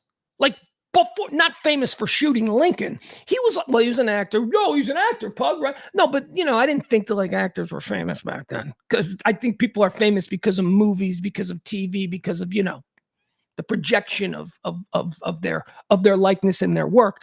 I thought that like a dude in 1865 who was a stage actor was probably not well known. He was very famous. This would be like, imagine if like Tom Hanks was performing at the Kennedy Center and then he just jumps into the president's box and shoots him dead. That's how nuts it was. No, I'm not saying that he was as famous or as commonly known and appreciated as Tom Hanks, but it's just very weird. Very weird to me that it was a famous guy. There you go. Antecedently on this day in 1954, the first clinical trials of Jonas Salk's polio vaccine begin in Fairfax County, Virginia. 1954. This was given to, it says here, children 10 and above. You want to know something? You want to know the real scary truth about this? Yeah. Do you know how many of these 10-year-old kids in 1954 are dead now after receiving that vaccine? Think about it. They're not all dead. Some of them are still. Most of those kids are dead. If you were 10 years old in 1954 and you got that poison untested polio vaccine, sure, you didn't get polio, but now you're probably dead. That's what happened. On this day in 1986, antecedently, the Chernobyl disaster occurs in the Ukraine. Chernobyl was this day. Chernobyl. I got nothing. Did you guys watch the HBO special, the HBO series, the miniseries Chernobyl? That's one of them shows that I pretend I saw because, people who I respect, who are smart, they're always like, did you see Chernobyl on HBO?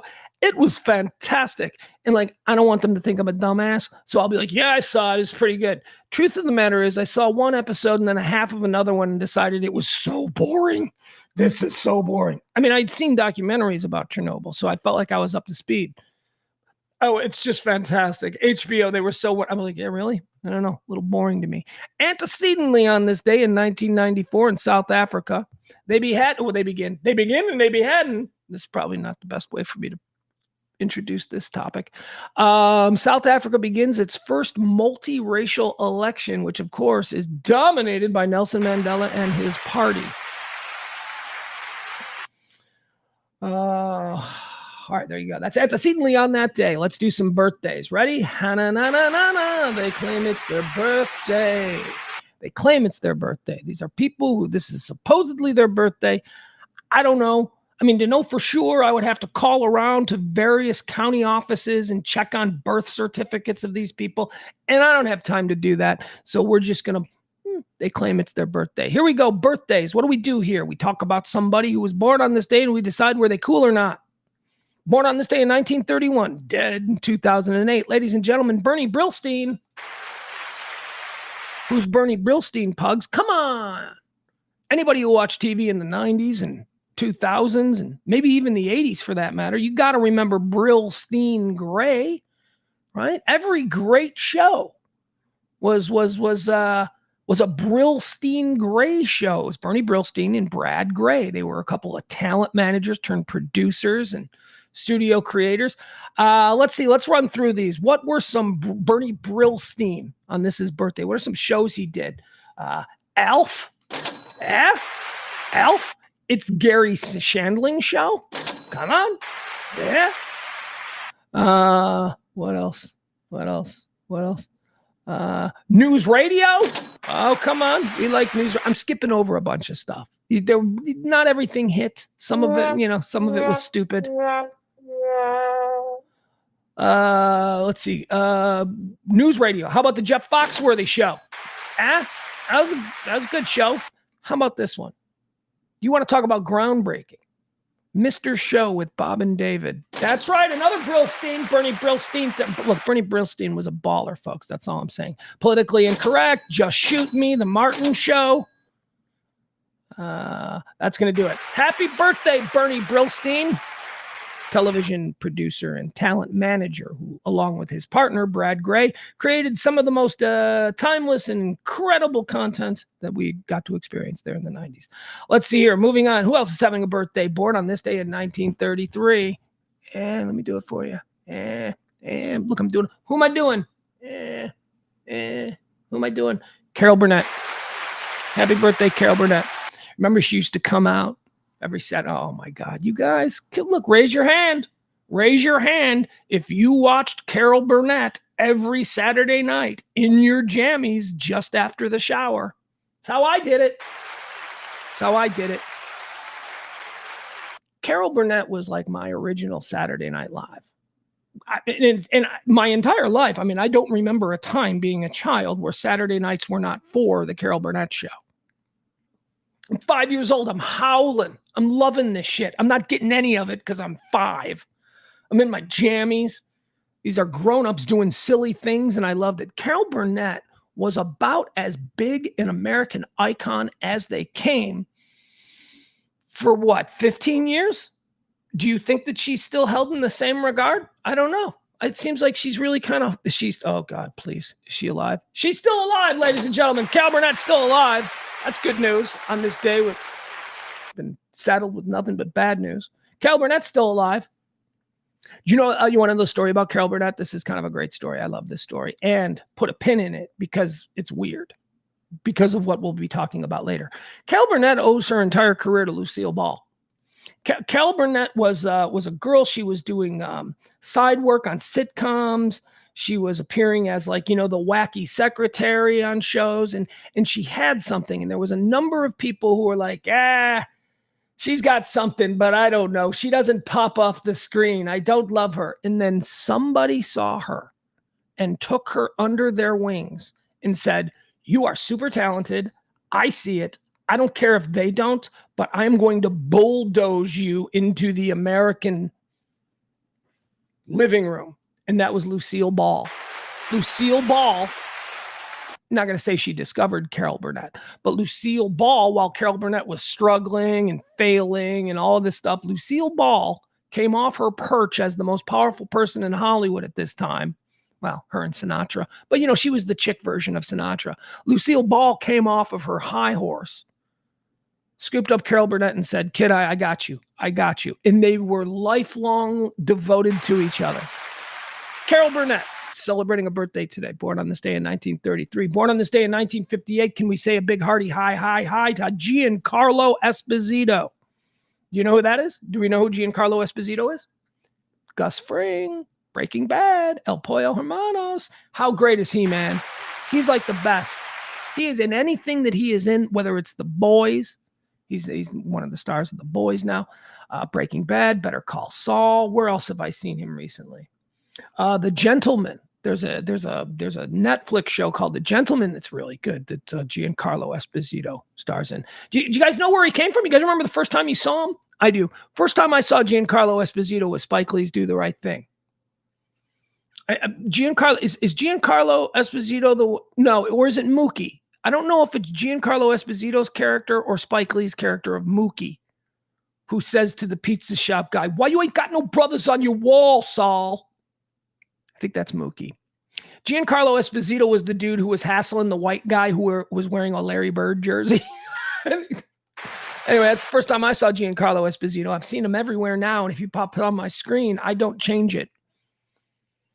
He's got that Walton Goggins vibe for me.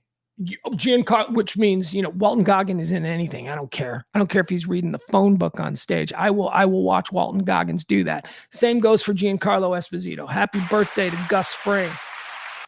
Born on this day, how about a couple of rock and roll drummers? Born on this day in 1960, Roger Taylor. Born on this day in 1961, Chris Mars. Two rock and roll drummers. Roger Taylor is, of course, one of the Taylors who are not brothers in Duran Duran. Roger Taylor is the drummer. Handsome man. Chris Marr is the drummer for The Replacements. Let's go. Let's go Minneapolis rock.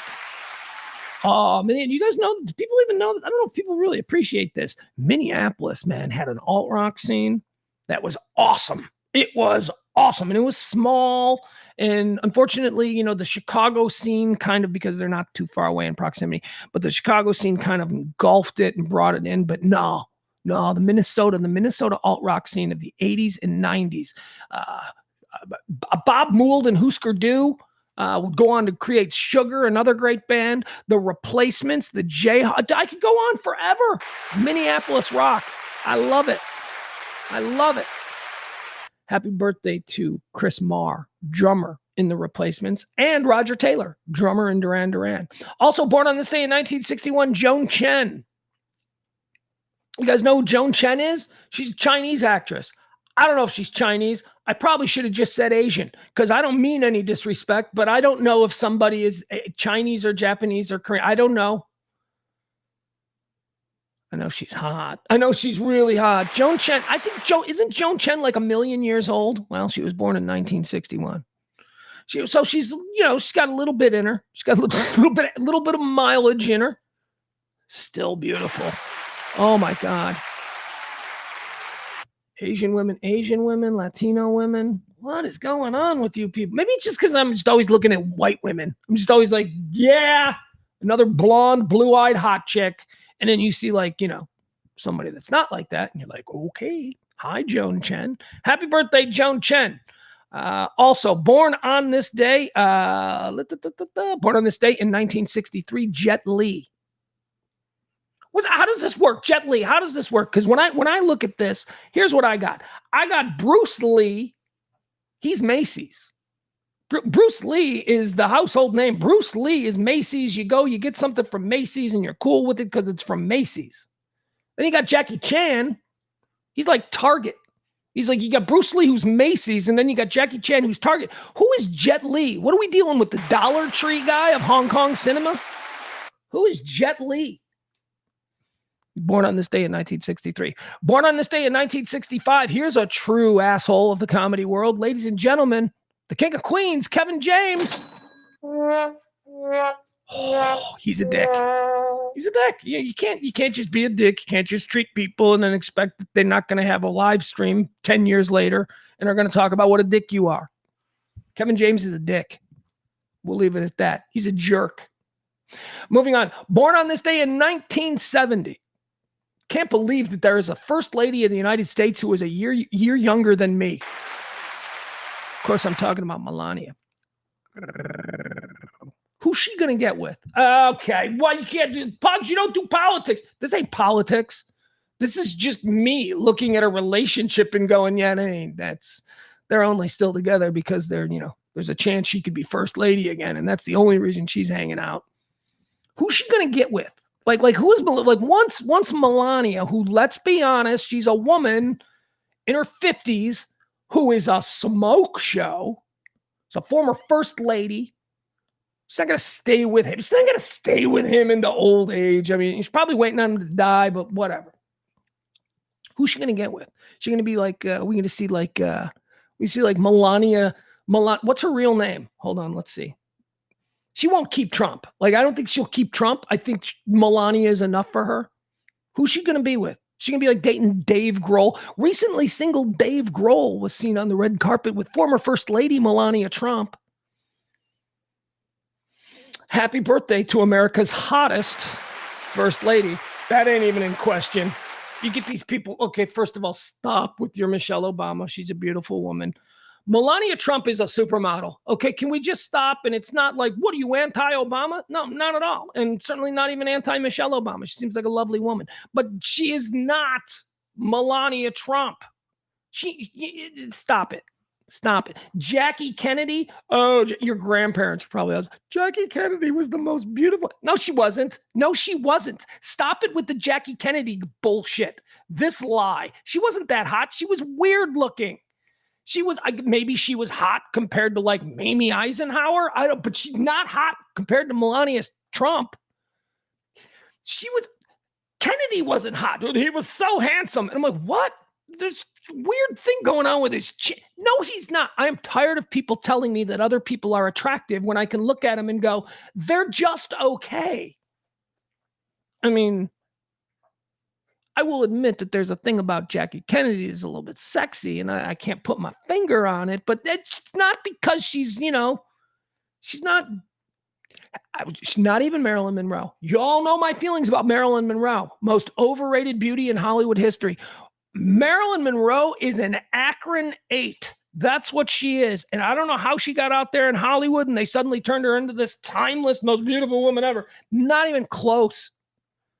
Not even close. Marilyn Monroe going to stand next to Audrey Hepburn and you're going to go, no, the fat one's the pretty one. And I'm not fat shaming. I'm just saying there is a timeless classic beauty that certain people have. And then there's like, she was a bombshell. You know why Marilyn Monroe was so popular? Because she was kind of hot, smoking body, and she seemed like she fucked.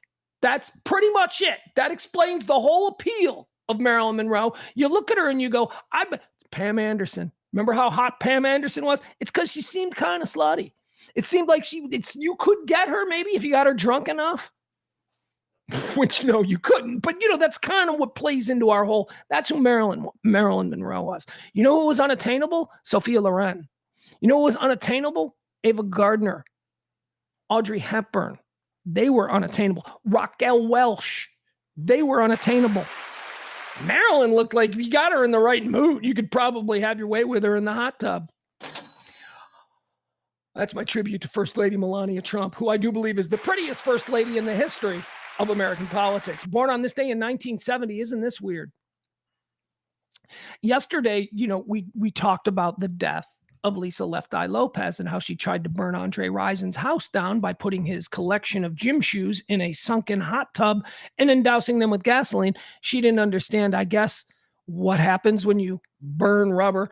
And Andre Rison, former Atlanta Falcon, Andre Bad Moon Rison, if you will, she burned his house down. We were talking about Left Eye yesterday and how it was the anniversary of her death. So Left Eye, wait, do I have this right? Hold on, wait a second. I got to check on something. This is what happens with a stream of consciousness. You just start talking and then you're like, wait, is that right? Is that right? Let me make sure this is right. Yeah, it is. Okay. All right. Want to make sure I had this information right. So T-Boz, what does that smell? T-Boz is having a birthday today of TLC. She the T in TLC? I don't know. And here's why it's weird. Because yesterday we talked about it being the death of Lisa Left Eye Lopez, also a member of TLC, the three of them there. Something smells really good. Like, I don't know where it's coming from. So my point is this. Today is T-Boz's birthday. There was a point in T-Boz's life where she celebrated her birthday receiving the news that her bandmate Lisa Left Eye Lopez had died. Oh my God. Happy birthday, T-Boz. Left Eye's dead in a car accident in Costa Rica. Born on this day in 1992. How about Aaron Judge? He's one of them big baseball boys. Big giant freak show of a man. Looks like a horse up there at the plate. You ever seen him? You ever see BoJack Horseman? That's who Aaron Judge is. Aaron Judge is the human embodiment of what BoJack Horseman would look like as a baseball player. He can hit ball, swing ball hard, ball go far. Aaron Judge celebrating a birthday today. All right, now let's move on to the deads. These are the people who've died. These are the people who've died. We're going to go through a list of people who passed away on this day. And we get to decide whether they went to heaven or hell. Here's how this works. We open up their life's resume, if you will, and we comb through it. And we say, this person died on this day. Where'd they go? Where do you think they went? And then we talk about some of the things that might have influenced their ascension to heaven or their damnation to hell. Let's get started with the deads. Dead on this day in 1930. Oh, boy, I'm sorry. Dead on this day in 1973. Happy birthday, Irene Ryan. Granny Clampett. That's who she is. She's Granny Clampett. Granny Clampett died on this day in 1973. You want to hear something that sucks about Granny Clampett? I think, and this might be wrong. I'm not going to do the math now. But I think that at some point in my life, I did the math on this. And Granny Clampett, when she was playing Granny Clampett, I think she was only like my age now. As a matter of fact, she might have been younger than I am now when she was playing Granny Clampett. She was like 55 playing an 85-year-old woman or whatever. And it's very confusing to me. Granny Clampett died on this day in 1973. She's an actress, so that means she goes to hell. I don't know anything else about Granny Clampett. Folks, we have a couple of categories of people who get sent to hell no matter what. I mean, unless there's something really good about what they did. Actresses. All actresses get sent to hell. Football coaches. Specifically college football coaches, because we've seen a bit of a tide change at the pro level where football coaches don't seem to be cut from the same cloth as, the old ball coach, or that kind of thing. Football coaches go to hell. We got to put Granny in hell. I'm sorry. We got to put her in hell. She's an actress. I don't know anything else about her. Dead on this day. Remember when we were talking about Carol Burnett, this being Carol Burnett's birthday? Remember when I told you put a pin in this? We're going to revisit this subject. Dead on this day in 1989, Lucille Ball. That's right. Lucille Ball. Remember? Now, what did I tell you? It's Carol Burnett's birthday. We covered that. And I said, Carol Burnett, she owes her entire career to Lucille Ball. Lucille Ball put her arm around her and said, kid, I got you. And it's how CBS embraced her with the long-running Carol Burnett show and all that stuff. It was on Carol Burnett's birthday that the woman who had her back the longest also died. The fuck is that? What is, huh? That ain't, what kind of God are ye? So Carol Burnett just going around having a birthday. She's like, oh, it's going to be a great day. Today's my birthday. And then somebody walks in and goes, oh, by the way, the person you like most in the world is dead. Happy birthday. That's terrible. So where are we putting Lucy? We're putting Lucy in hell for a multitude of reasons. One, she's an actress, so she's already halfway there. But then also, Lucy did some things, man. Lucy was a rough, tough character, boy. Do you ever see the story about Lucy's life growing up? So either Lucy or her dad killed somebody, like with a gun, like shot somebody with a gun when they were like, I don't know. I shouldn't be saying this. Well, who cares? What do you mean I shouldn't be saying it? Something about that. Something happened with Lucy where somebody died and it like really like with a gun, like somebody got shot and killed. Like I think maybe it was her brother. Did Lucy kill her brother? I think she might have. Lack of further investigation into this is going to have me put Lucy in hell. Oh, what is this you say, Pugs? You're putting Lucy in hell. Sometimes you put people in heaven. You override all their other ill deeds because they provided folks with some semblance of joy and happiness in your life. And you're right. You're right. I hadn't considered that. Thank you, internal monologue, for pointing that out. Lucy did make a lot of people happy, man. She made a lot of people happy. Did Lucy make enough people happy over the years to override that she's an actress and she has to go to hell? I believe so. I think considering that's right, Lucy made people happy. Lucy goes to heaven. Look at that. See, we walked through it. We talked it out and we came out with a completely different. Okay. What else do we have here? Who else died on this day? Dead on this day in 1999, Jill Dando. Jill Dando. Now, your Pugs, who the hell is Jill Dando? I've never heard of her. Well, sometimes I cherry pick these things because they're interesting stories. Jill Dando is an interesting story. Jill Dando was, imagine, Jane Pauley, Katie Couric, Diane Sawyer. She was a very, very high profile, very well-loved BBC presenter. That's what they call hosts or anchors back then. What's going on, dog? The dog is hanging out. What's going on? What are you doing? Say hi to everybody. What are you doing? Just mosey on up on me. Look at the camera. Camera's right here. I don't know what she wants. So Jill Dando was very popular. Now it's sideways like a Batman episode from the 70s, 60s probably. Oh, now I've completely lost the clip. Now oh my God, now we don't know. There are no rules at the moment with the camera. Here we go. So Jill Dando was a very popular. So imagine, I'll put it to you like this. So just imagine she's Katie Couric, okay? So Katie Couric is walking to her brownstone in New York, and she pulls out her keys, and she goes to walk into her brownstone in New York, and some dude walks up behind her and puts 2 in the back of the head. Boom, boom, dead. Katie Couric murdered on the streets of New York on her doorstep. Imagine that headline. Well, that's the headline that the people in England had to go through, because on this day in 1999, Jill Dando was executed on her doorstep in London. Now, here's why it's interesting. First of all, that's terrible. It's not so much interesting, but it's terrible. It's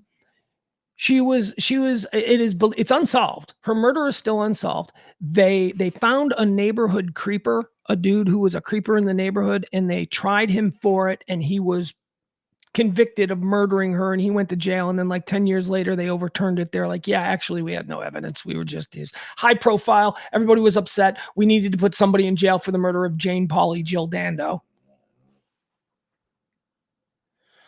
I gotta let the dog out. All right, it's gonna take a second. I gotta go move the dog. I'll be right back. This only takes a moment. You get to see my ass in my green basketball shorts. Enjoy that. Go.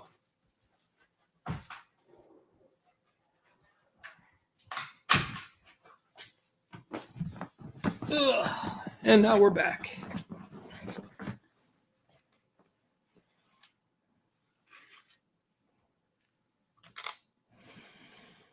La da da da da.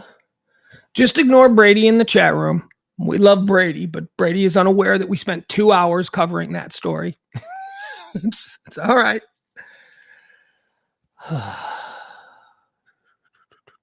So Jill Dando, the person that killed her, was released from prison, and it's still unsolved. However, she was doing coverage. This is tied into the the Kosovo-Serbia war, that whole thing. Remember it? She was doing reporting that I guess people didn't like, and there were a rash of assassinations, 3 in total. A French newspaper editor was murdered 3 days before in much the same way, 2 bullets to the back of the head. A German newspaper writer was murdered the day before with 2 bullets to the back of the head. And then on this day, Jill Dando was murdered in the same way with 2 bullets to the back of the head. Both of these people were very outspoken about their opinions regarding the Serbian-Kosovo war, and they think that it had something to do with that, and that these may have been hitmen put to the task by a guy who we maybe remember, maybe we don't, Slobodan Milosevic. I don't know if you remember old Slobodan Milosevic, but he was a gangster godfather ruler of, well, for a period of time, Kosovo, Serbia. I'm not entirely sure of how that broke down. Jill Dando's going to heaven because she died bringing us information. Dead on this day in 2013. This guy's going to hell. We're going to talk about him a little bit, but the more we talk about him, the more you're going to be in agreement that this dude deserves to be in hell. He is a party. He is hysterical. Ladies and gentlemen, the possum died on this day. The great George Jones. Look, George Jones is going to hell. He didn't think he was going anywhere else. This has been written in stone, or as they say, etched in stone, since he's probably a 20-year-old boy. He knew where he was going. George Jones was wild. I love George Jones. I love all the stories about George Jones. George Jones was a complete idiot. I mean, a real idiot. Like, there are people who, like, not... You guys got to understand, like, there are a lot of people in George Jones's life who spent their entire life going, he's retarded, right? He's retarded, like he's not all there. That was George Jones. Here's what he was. Fantastic singer, a crooner of the highest order. His voice was beautiful, almost like an idiot savant, because he truly was an idiot. There was something wrong with George Jones's brain. He made every bad decision that you ever could make. He was constantly being arrested. He was... well, you know, he was addicted to drugs and alcohol and all that. Okay, yeah, but that's not the reason. There was something else going on that led him to be that dependent on all those things. I was so excited when Showtime did that series last year with Michael Shannon. And who's the girl? The girl I love. Who's the girl I love? The redheaded girl. What's her name? I can't think of her name. My God, she played Tammy. Anyway, they did George and Tammy on Showtime a couple of years back. I was so disappointed with it. They made George Jones seem like a normal functioning person for part of the movie. George Jones was never a normal functioning person. George Jones was a train wreck every moment of his celebrity life. And that's why he's going to hell. George Jones. If you ever have the opportunity, Mike Judge of Beavis and Butthead and Office, Mike Judge, the brilliant Mike Judge. Mike Judge had a series on Max called Tales from the Tour Bus. And the first season of Tales from the Tour Bus, it was a documentary series where he would go and he would interview all of these people and get their stories, and then he would animate them. So it looked like a Beavis and Butthead commercial or cartoon, but you're watching people actually tell stories. And Tales from the Tour Bus, where each episode would focus on a different person. Season 1 was about outlaw country. George Jones was one of the dudes that they focused on. David Allen Coe was another one. Johnny Paycheck was another one. The Johnny Paycheck one was hysterical. That dude's another one who's just off his rocker. But if you ever have an opportunity to find Tales from the Tour Bus, George Jones, watch it. I think it's on YouTube. You can find it. It's hysterical. It's hysterical. It's funny. It's created by Mike Judge. And it's informative. It actually tells you the stories about what was going on. So anyway, the Showtime George and Tammy special, they didn't show any of like the really off. George Jones used to beat the fucking hell out of 10. They showed it, but they depicted it like every once in a while, George has a little something to drink and he slaps his wife. That's not what he did. He used to beat her with bats and shit, golf clubs. And they basically whitewashed it. I don't even know if that's it. They didn't depict how awful George Jones was to Tammy Wynette, which I think is a severe disservice to Tammy Wynette, who went through all that. George Jones is going to hell. I don't even know that he was that great of a singer. Like, I'm not into that stuff. Like, that wasn't like, I understand maybe people who grew up listening to country music, they remember riding around in the car with their grandpa and they're hearing George Jones songs. I didn't have that. So George Jones to me has always just been a character, a famous character in a genre of music that I'm not all that familiar with, at least not up until about 20 years ago. When I moved to Texas, then I started getting into classic country and I kind of understood. But my love for George Jones is just as a character, just a character. And he could sing, but he's definitely in hell. All right, that's going to do it, folks. That is the first 3 quarters of today's show. Look at how late we're going. It's already 2:30, 3 quarters through. We've covered the events that have helped shape our understanding of this day. We've done birthdays, and now we've done deads. I will now once again remind you that if you want to support this show runs on your tips and your gratuities. We don't hammer it too much. We just pick our spots and give you a little commercial. If you want to help this kind of non-political, non-divisive talk radio thrive on the digital platforms of Radio Misfits, YouTube, Facebook, Twitter, whatever it is, please drop a little something. I'll leave that up as we now move seamlessly. The hell was that? As we now move seamless. Oh, that was from a radio friend in town here. What do you know? Like everybody thinks that. What do you know? What are you hearing? My radio friends don't even know that I do this stream. I'm like, you can't pretend to be my friend and then not know that you shouldn't contact me at. Oh, my bad. It's 2:38. It's 2:38. My friend that just contacted me has every right to assume that we would be done because typically the show ends at 2. So I do apologize. Look at me getting all mad and salty.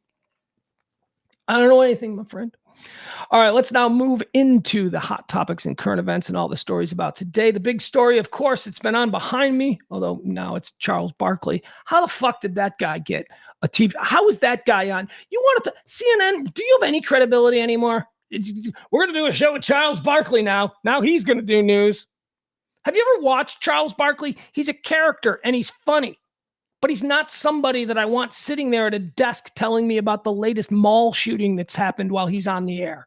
You know, what Gayle King and Charles Barkley on CNN, they're going to, the next time we have planes fly into buildings, there's some other atrocious, it's going to be CNN, that's going to be them who tells us. I mean, I know they'll quickly move away from them and it'll be Anderson Cooper with his sleeves rolled up and no jacket. I'm standing here in front of Charles Barkley. Look at me. Trump story, Trump hush money trial. What can I tell you? I don't look. You want to find breakdowns of the Trump trial? You can go a million other places. There are a lot of people falling all over themselves to talk about this. Here's what I know. This is hysterical. This whole thing is hysterical. He's funny. The coverage of it is funny. This is absurd. Let me make something clear. I'm not saying that the charges or him being is absurd. I'm saying that the circus is absurd. I don't, look, you people who know me, my longtime friends, you're here all the time. You know that I think that Trump is a tool bag. You know that I've never liked him from the 80s. I always knew he was a con man. I can't believe that so many people don't see what this guy is doing. So I'm not defending the trial. You also know I feel the same way about Biden. I'm like, what the fuck are we doing with this? Come on. Again, this show isn't for the 15% on the right and the 15% on the left who are the loudest and the dumbest. This show is for the 70% of us who occupy the middle, who are a little bit of both things. So I don't mean to suggest that I'm not playing into the witch hunt rhetoric. That is absolutely not what I'm doing. I don't know what's going on here. They get charges, they bring charges, whatever. We'll see how it plays out. I'm just entertained by this trial. The guy who's provided the most entertainment for us during the Trump trial has been this David Pecker. He's the former publisher of the National Enquirer, a number of other, I think he probably also did the Star and all that kind of stuff. But he's been up on the stand for 3 days now. And he is what they call a cooperating witness.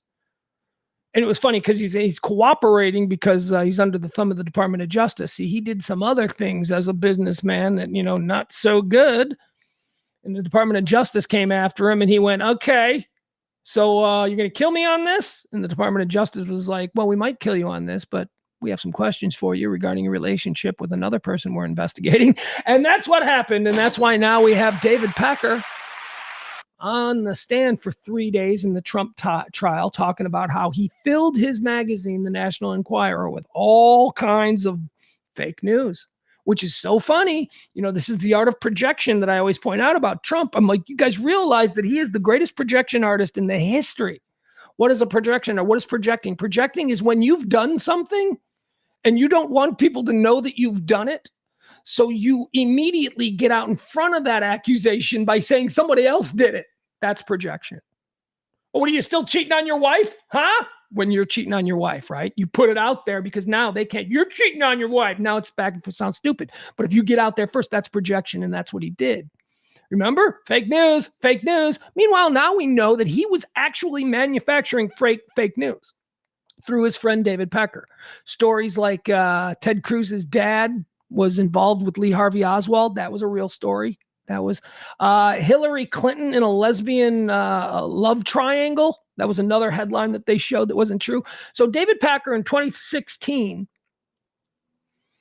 took his magazines and basically filled his magazines with all kinds of bad, negative stories about people who were competing with Trump. And that was a little arrangement they had. We also learned about the catch and kill narrative, which is something that Ronan Farrow wrote about a number of years ago. Catch and kill was a practice utilized by, well, a lot. We shouldn't just say that this was invented by the National Enquirer and David Pecker, because it wasn't. It was a fairly common thing.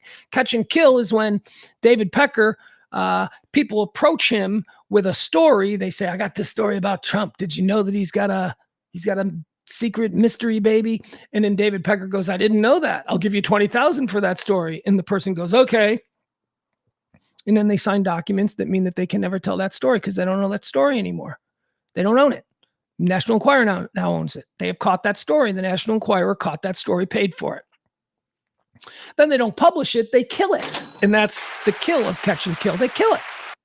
So they're stopping all of these others. So now that guy, he can't go to NBC News with his story and have NBC News run it, because that's a story now that is owned by the National Enquirer. So that's the crux of all of this. They're explaining how in 2016, there were all these lies and all these fake news stories that were manufactured by Trump and Packer together. Pecker also still considers himself a friend of Trump, which is so funny because you know that Trump is only transactional in his relationships with people. Trump is done with David Pecker. Trust me, David Pecker has about as much credibility with Donald Trump right now as maybe a Bill Barr or a Michael Cohen. What else is happening today? Trump doorman story. That's another interesting one. Do you know the Trump doorman story that came out? We heard about this years ago, but then, never went anywhere. Apparently there was a doorman at Trump Tower who had information about Donald Trump fathering another child out of wedlock. Secret family, if you will. And his story was caught and killed. I think he still claims it's true, but I believe that particular story has been debunked sufficiently so that mainstream, what are you saying? Mainstream doesn't lie? Not to the extent that the Enquirer does. No. Yes, that's exactly what I'm saying. I'm saying that CNN does not lie to the extent that the Enquirer or the Star or any of that stuff. CNN doesn't even lie to the extent that Fox News does. Oh, shots fired. Come on. CNN didn't get charged like $300 billion by the government for lying about stuff that they knew were lies. Just saying. There is no good news. There is no good news stations for you folks to watch. Hey, by the way, you know what I've been thinking lately? And I can't figure out how to watch it, but I've been seeing like little clips. How do we feel about News Nation? Is this something for the longest time, I confused News Nation with Newsmax. And Newsmax is bad. Newsmax is just talk about propaganda. I mean, that's straight out of the Soviet Union. But News Nation, right? It's got that Cuomo. It's got Banfield. Who else it got over there? What else they got? You got Bill O'Reilly popping up there from time to time. I don't know what they're trying to do, but all right. Trump trial, hush money, all that stuff. Moving on. What is this? Immunity. There was another Trump trial going on. This one, that's not even a trial, but the Supreme Court is listening to the Jack Smith and his investigation, the January 6th investigation. This has now gone in front of the Supreme Court over the issue of presidential immunity. The Trump team of lawyers claim that a president of the United States has immunity from all crimes. This is being This is being argued in 2024 in front of the Supreme Court of the United States. It's being argued. It's being argued that the president of the United States, who, has his seat in the Oval Office due to the processes of a representative democracy, he won an election. They're arguing in front of the Supreme Court of the United States that the president of the United States should have some form of dictator, autocratic powers where they're not responsible for any of the crimes that they commit while they're president. It's just the dumbest fucking argument. And I'm like, where are we living? Of course, a president should not have sweeping immunity over all crimes. I mean, the biggest thing that they said was, so what you're saying is that if a guy is president of the United States, he can murder the dude who's running against him, and there's no recourse to prosecute him for that because he's already the same. That's so stupid. It's such a stupid, dumb argument. But the goal here with this particular trial, this particular issue, the January 6th investigation, the goal here is to slow the process, the matriculation of this particular case, so much so that it doesn't go to trial before the election. And then if he wins, he can get rid of it. And then if he doesn't win, it doesn't, whatever. You just have to deal with it. But that's the goal. So that's why they're in front of because they are arguing stupid shit like this. And how this issue got to the Supreme Court, I will never know. You want to talk about an idiocracy? We are watching an idiocracy occur in the Supreme Court. Of course, the president of the United States doesn't have sweeping immunity over all crimes. Of course, the president of the United States is not a fucking king and not a dictator. And these people who are now willing to accept that as a possibility moving forward, you make me sick. You're not an American. Moving on. Colleges. How about this? Colleges, we're still having all of these troubles on college campuses with a bunch of dumb kids who are just trying to hook up, saying shit like from the river to the sea, saying shit like death to America, flying both flags of the people of Palestine and Hamas, the terror organizations. That's what's happening on college campuses around this country. And I've talked about this all week, there's been this incredibly uncomfortable conflation of the people in Palestine and their flag and their government and Hamas, which is a terror organization that thrives in that part of the world. Can't conflate those two things. You can, as I always say, you can have a big and open heart for the people of, is my thing? You better, all right, I gotta let the dog in again. She's now got to be let in. I am ranting about something important like the Israeli, let me get the dog. All right, hold on. Let's go. There you go. All right, lay down, girl. So here's what I'm thinking about this. I was thinking about this last night about these college kids. These college kids were all born after 9/11, right? I mean, if you're 22 now, how many years it's been since it's 2024? So 23 years. It's been 23 years. Undergrad, 18 to 22? None of these people remember. Never forget, hashtag. You still see an old piece of shit car out on the road these days. And never forget. Well, we forgot. We forgot really quick. As a matter of fact, the first indication that we were willing to forget, because it's not just us by happenstance forgetting. It's actually something that we did purposely. We purposely forgot when the bill came due for all the people who were suffering the consequences of working at Ground Zero. Remember when we as a government, we totally forgot and bailed on the first responders and bailed on all those people that were now having cancer and issues and all that. Yeah. So, never forget, hashtag. We forgot pretty quick. And this entire generation of college kids, and I don't want to be Mr. Mean Old Man who's standing here shaking my fist at the youth of today. So you kids don't know, because I fully understand that has been something that's happened in every generation from time immemorial. But this is fucked up, kids. This is fucked up. This would be like if those kids in the 60s that were protesting the Vietnam War were running around with Nazi flags or swastikas. I was driving up 75 the other day, Friday. I told this story, driving up 75. There's this bridge, there's this walkway over 75 around North Park. And typically on Fridays, it's a bunch of MAGA people, bunch of,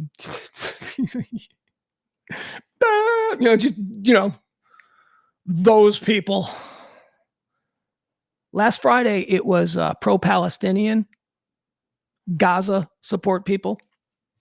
And they were all up there. And there were some Hamas flags. You got to look for what you got to go. Just go to Google and just look at what the flag of Hamas is and be looking for it. It's a little bit different. It could be very easily mistaken for the Palestinian people's flag, but it's not. It's different. And that's what's happening. There is this slow creep of acceptance of the plight of the Palestinian people, and it's being conflated with sort of not an appreciation, but more of a for Hamas. And I don't know, 9/11. What are you talking about? Who's conflating? Hamas had nothing to do with 9. I know they had nothing to do with 9/11, but we were talking about the problem of fundamentalist Islamic terrorism. We're not talking about people who are Muslim. We're not talking about people who believe the Islamic faith, and we're not talking about them. We are talking about fundamental terrorists who use that religion as a cudgel against, the infidels.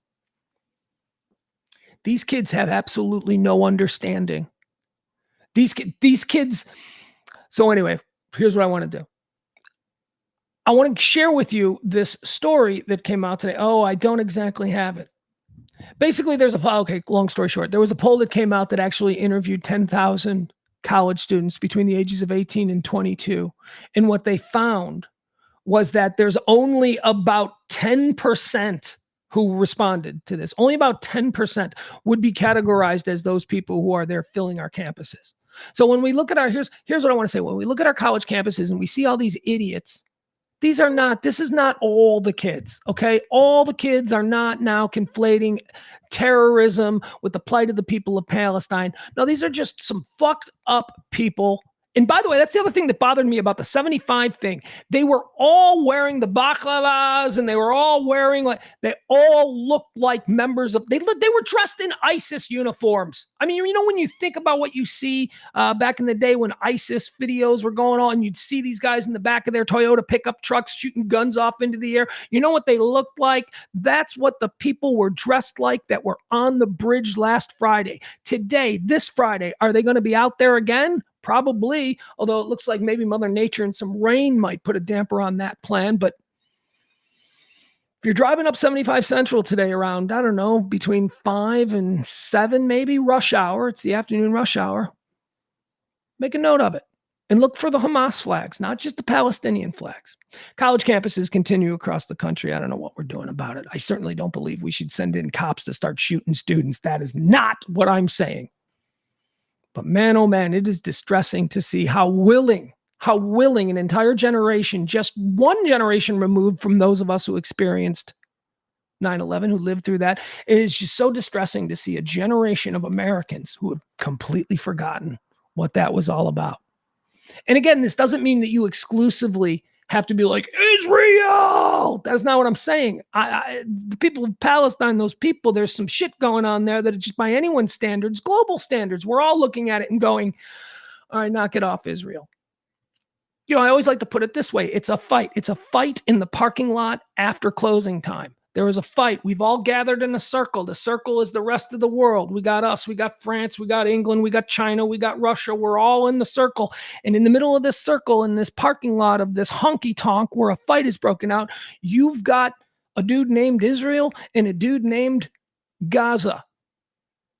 And this fight is not going well for Gaza. And right now, Israel is on top of Gaza, and they are just pounded. Bam, bam, bam. And the rest of us in the crowd, we're all going, cut it out. He's had enough. We've all seen this scene. Stop it. You're killing him.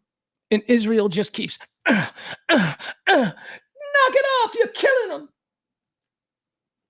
We all see that. We all know that whatever Israel is doing, they should probably back it off. He's had enough. But that is not, you can have that feeling and not in the next breath talk about, I hate this conversation. All right, moving on. There you have it. That's it. College campus kids, they're still doing it. These kids are knuckleheads. I can't believe that there is this. I can't believe that I live in a country in the year 2024 that has people, college students, kids ostensibly raised here in this country, walking around flying the flags of terror organizations.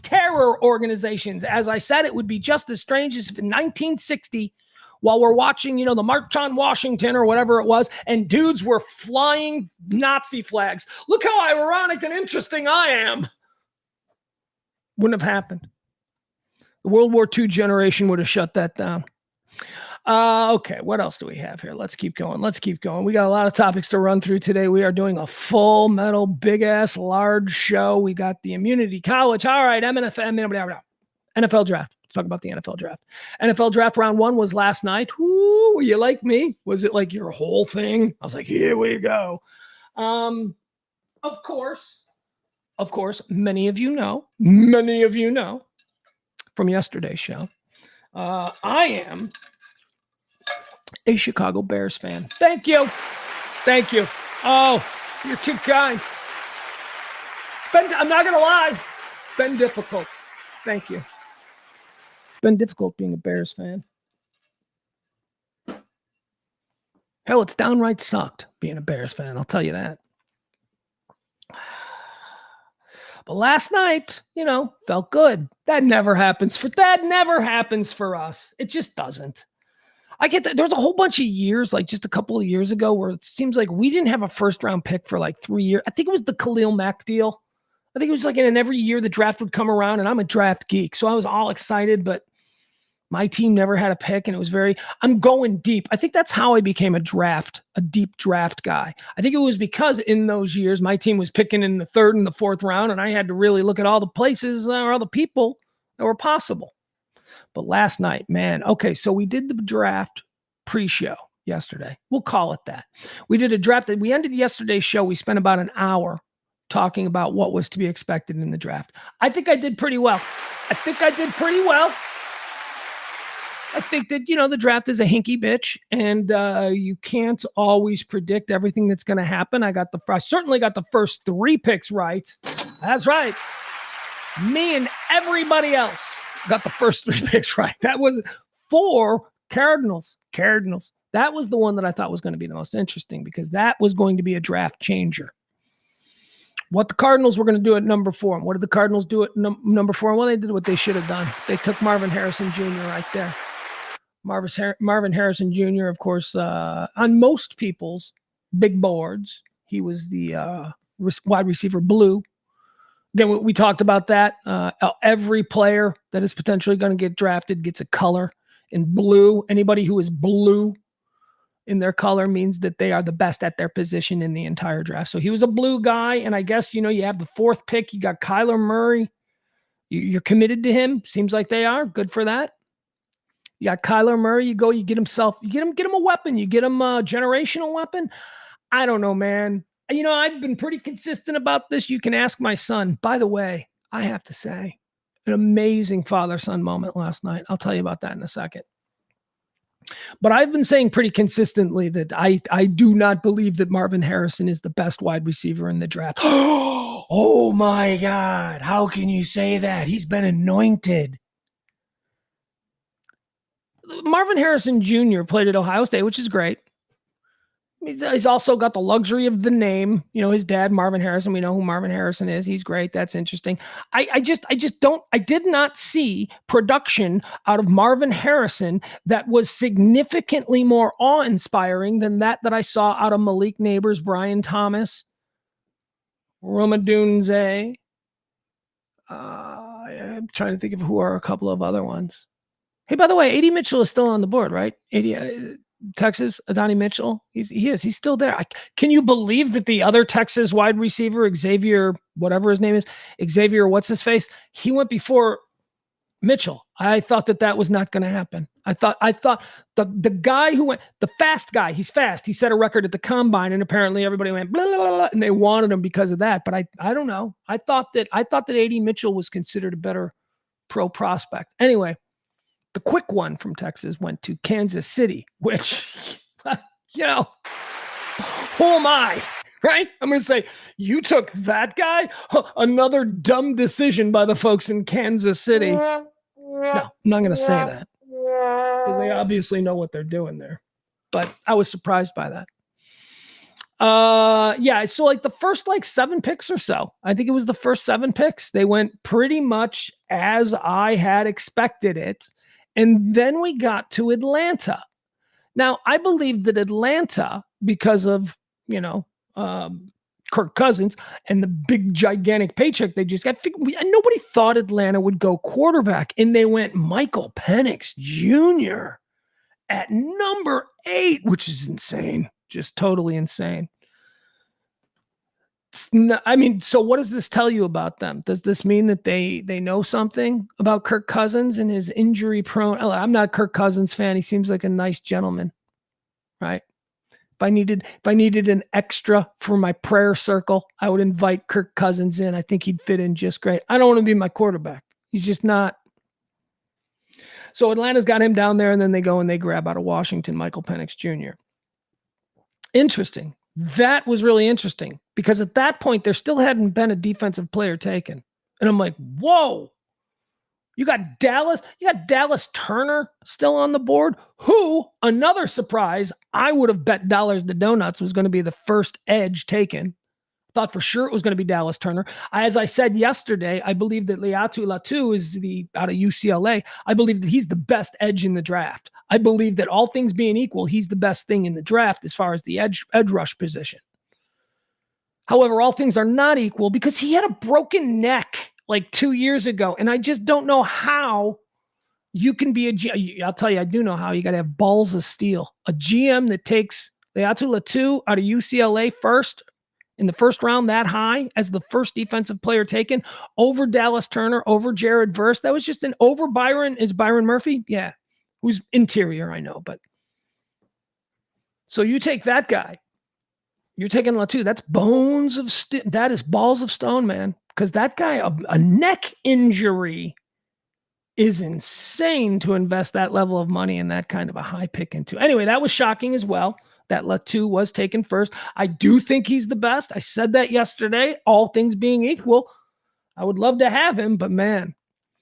What else did we see here? Of course, okay, so I'm basically burying the lead. My Bears took Caleb Williams at number 1. We're all very excited and happy about that. And then my Bears got Rome Odunze at number 9. Cannot tell you how happy and excited I am about that. And that's we'll go back to the father-son moment. So when the Bears took Odunze, live, we're watching it on TV. We're sitting here on the couch, and it's like, with the 9th pick in the NFL draft, the Chicago Bears select out of Washington, Rome Odunze. I lost my shit. He's the dude that I'd wanted the entire time. He is, honestly, I told you what I think about Marvin Harrison. Rome Odunze, I believe, is the best wide receiver in the draft. So in my mind, I think Marvin Harrison. I think he's overrated. I think that he's a terrific guy, and I think he's obviously going to have a good career in the pros. Yeah, but I think his dad, I think that there's a whole let's talk about him more. Rome Odunze playing up there in the armpit of America, the corner of America. Nobody's watching games at 12 o'clock at night on ESPN3. Nobody knew what Rome Odunze was about. I'll tell you what Rome Odunze is about. He's got Larry Fitzgerald energy like I have never seen before. And have you ever seen an interview with Rome Odunze? This guy's going to be commissioner of the NFL one day. Listen to this kid talk. This kid is humble. This kid is articulate. This kid is intelligent. This kid knows. This kid is a winner. Captain on every team that he's ever been. He's a future Bears captain. They already said that. They're like, we already figured this guy's going to be a captain on this team in a year or two. So Rome Odunze, Caleb Williams, that's what my Bears got. Very excited. Moving on. Not going to bore you guys with more Bears talk. We sucked for a long time. Please just let us have this moment. We're going to blow it. We're going to screw it up, and that Caleb Williams is probably going to be the exception to the rule and become a huge and hysterical bust of the likes of a Jamarcus Russell or a Tim Couch, Tim Leaf, Ryan Leaf, Tim Couch. Those names, I get them confused. Now let's talk about our Cowboys. Cowboys took a lot of heat. I remember when the Cowboys, last night I was following along on Twitter when Cowboys decided to trade back. Where were they, 24? Were they 24? Is that where they traded? They were 24 to 29, whatever. Do the numbers matter? The numbers don't matter. But when the Cowboys decided to trade back, I'm watching everybody on Twitter and like, typical Cowboys, blah, blah, doing that whole thing because everybody hates everything. But I thought in the moment, like, this is not a really terribly scary thing. Everybody knows that at least I assumed, right? Everybody knew they were going to take a tackle. They need to replenish the offensive line. So I think we knew they were going to take a tackle, and this was an incredibly deep tackle draft. So it didn't matter if you go from 24 to 27. You're still going to get an elite tackle in the first round. Hell, you're going to get an elite tackle in the second round of this year's draft. There are still a dozen elite players on the board. There are still blue players on the board. There are players who are blue, who are number one at their position, the best at their position. Their color code is blue. They are blue players. There are still, I don't know, 6 or 7 of them out there that are going to go in the second round. Has anyone taken a safety yet? Has anyone taken I guess we took a corner. Has anyone taken a center? Has anyone taken a guard? So there is so much talent out there. So the Cowboys, when they're looking at where they are, they're like, yeah, it looks like we're going to have our pick of linemen. We know who we want. But if we were to drop back from 24 to say 27, 29, wherever they were, and we're able to take advantage of somebody who's panicking and desperate to move up to pick a player that they want, that they think somebody had, why not exploit that? And that's exactly what they did, man. They moved down and got the player they wanted. They took the same guy that they were Tyler Guyton. This is who I predicted that they would take yesterday. Tyler out of Oklahoma. It's going to be a franchise tackle. He's going to be with this team for the next 10 years. Unless Jerry figures out a way to screw it up, right? But they would have taken him at 24, traded back, got some extra picks in this draft, and still got the same guy. It's, we all like to shit on Jerry and Steven and those, band of inbred idiots over there, but it was a smart move. It was smart football draft playing. They knew what they were doing. Rarely they know what they're doing, but they appear to have known this was a good move. So good for them. All right, that's our draft coverage. Caleb Williams goes number 1. It's a historic night for the draft. Six quarterbacks taken in the first round. Now, guys, if you think that sounds not impressive because you're like, well, back in 83, they took 6 in the first round too, so it's not that impressive. Dude, like Todd Blackledge was taken like 25th. There were dudes in that 83 draft, quarterbacks who were taken. We had 6 quarterbacks taken in the first 12 picks. We had 5 quarterbacks taken in the first 10 picks of this draft. That's a deep, deep quarterback draft. But it also signifies something else. Defense. Defense doesn't mean dick in the NFL anymore. Nobody gives a shit about defense anymore. Defense is not important. Didn't we go 16 picks before a defensive player was taken? The first 16 picks in the first round were all offensive players. All the rules that are being changed are to protect the offense, to help the offense score more. They're all things that take away stuff that the defense can do. This is an offensive league, and if you didn't believe it, all you had to do is look at the draft and look at what people are taking. People were taking offensive players when there were defensive players who were, best at the position. They always say, positional need, best player available. There were guys taking the third tackle. There were guys going after the third tackle while the number 1 edge rusher was still out there. It's just weird. It just shows how little that the modern NFL, apparatus, how little they think of defense. It's just not a thing. It's all about quarterbacking. It's all about throwing the ball. It's all about big scores, exciting plays, and roaring crowds. I get it. But I come from Chicago. We only have defense. That's been our thing. We love our defense. And, I love a good defense, man. I'm sorry.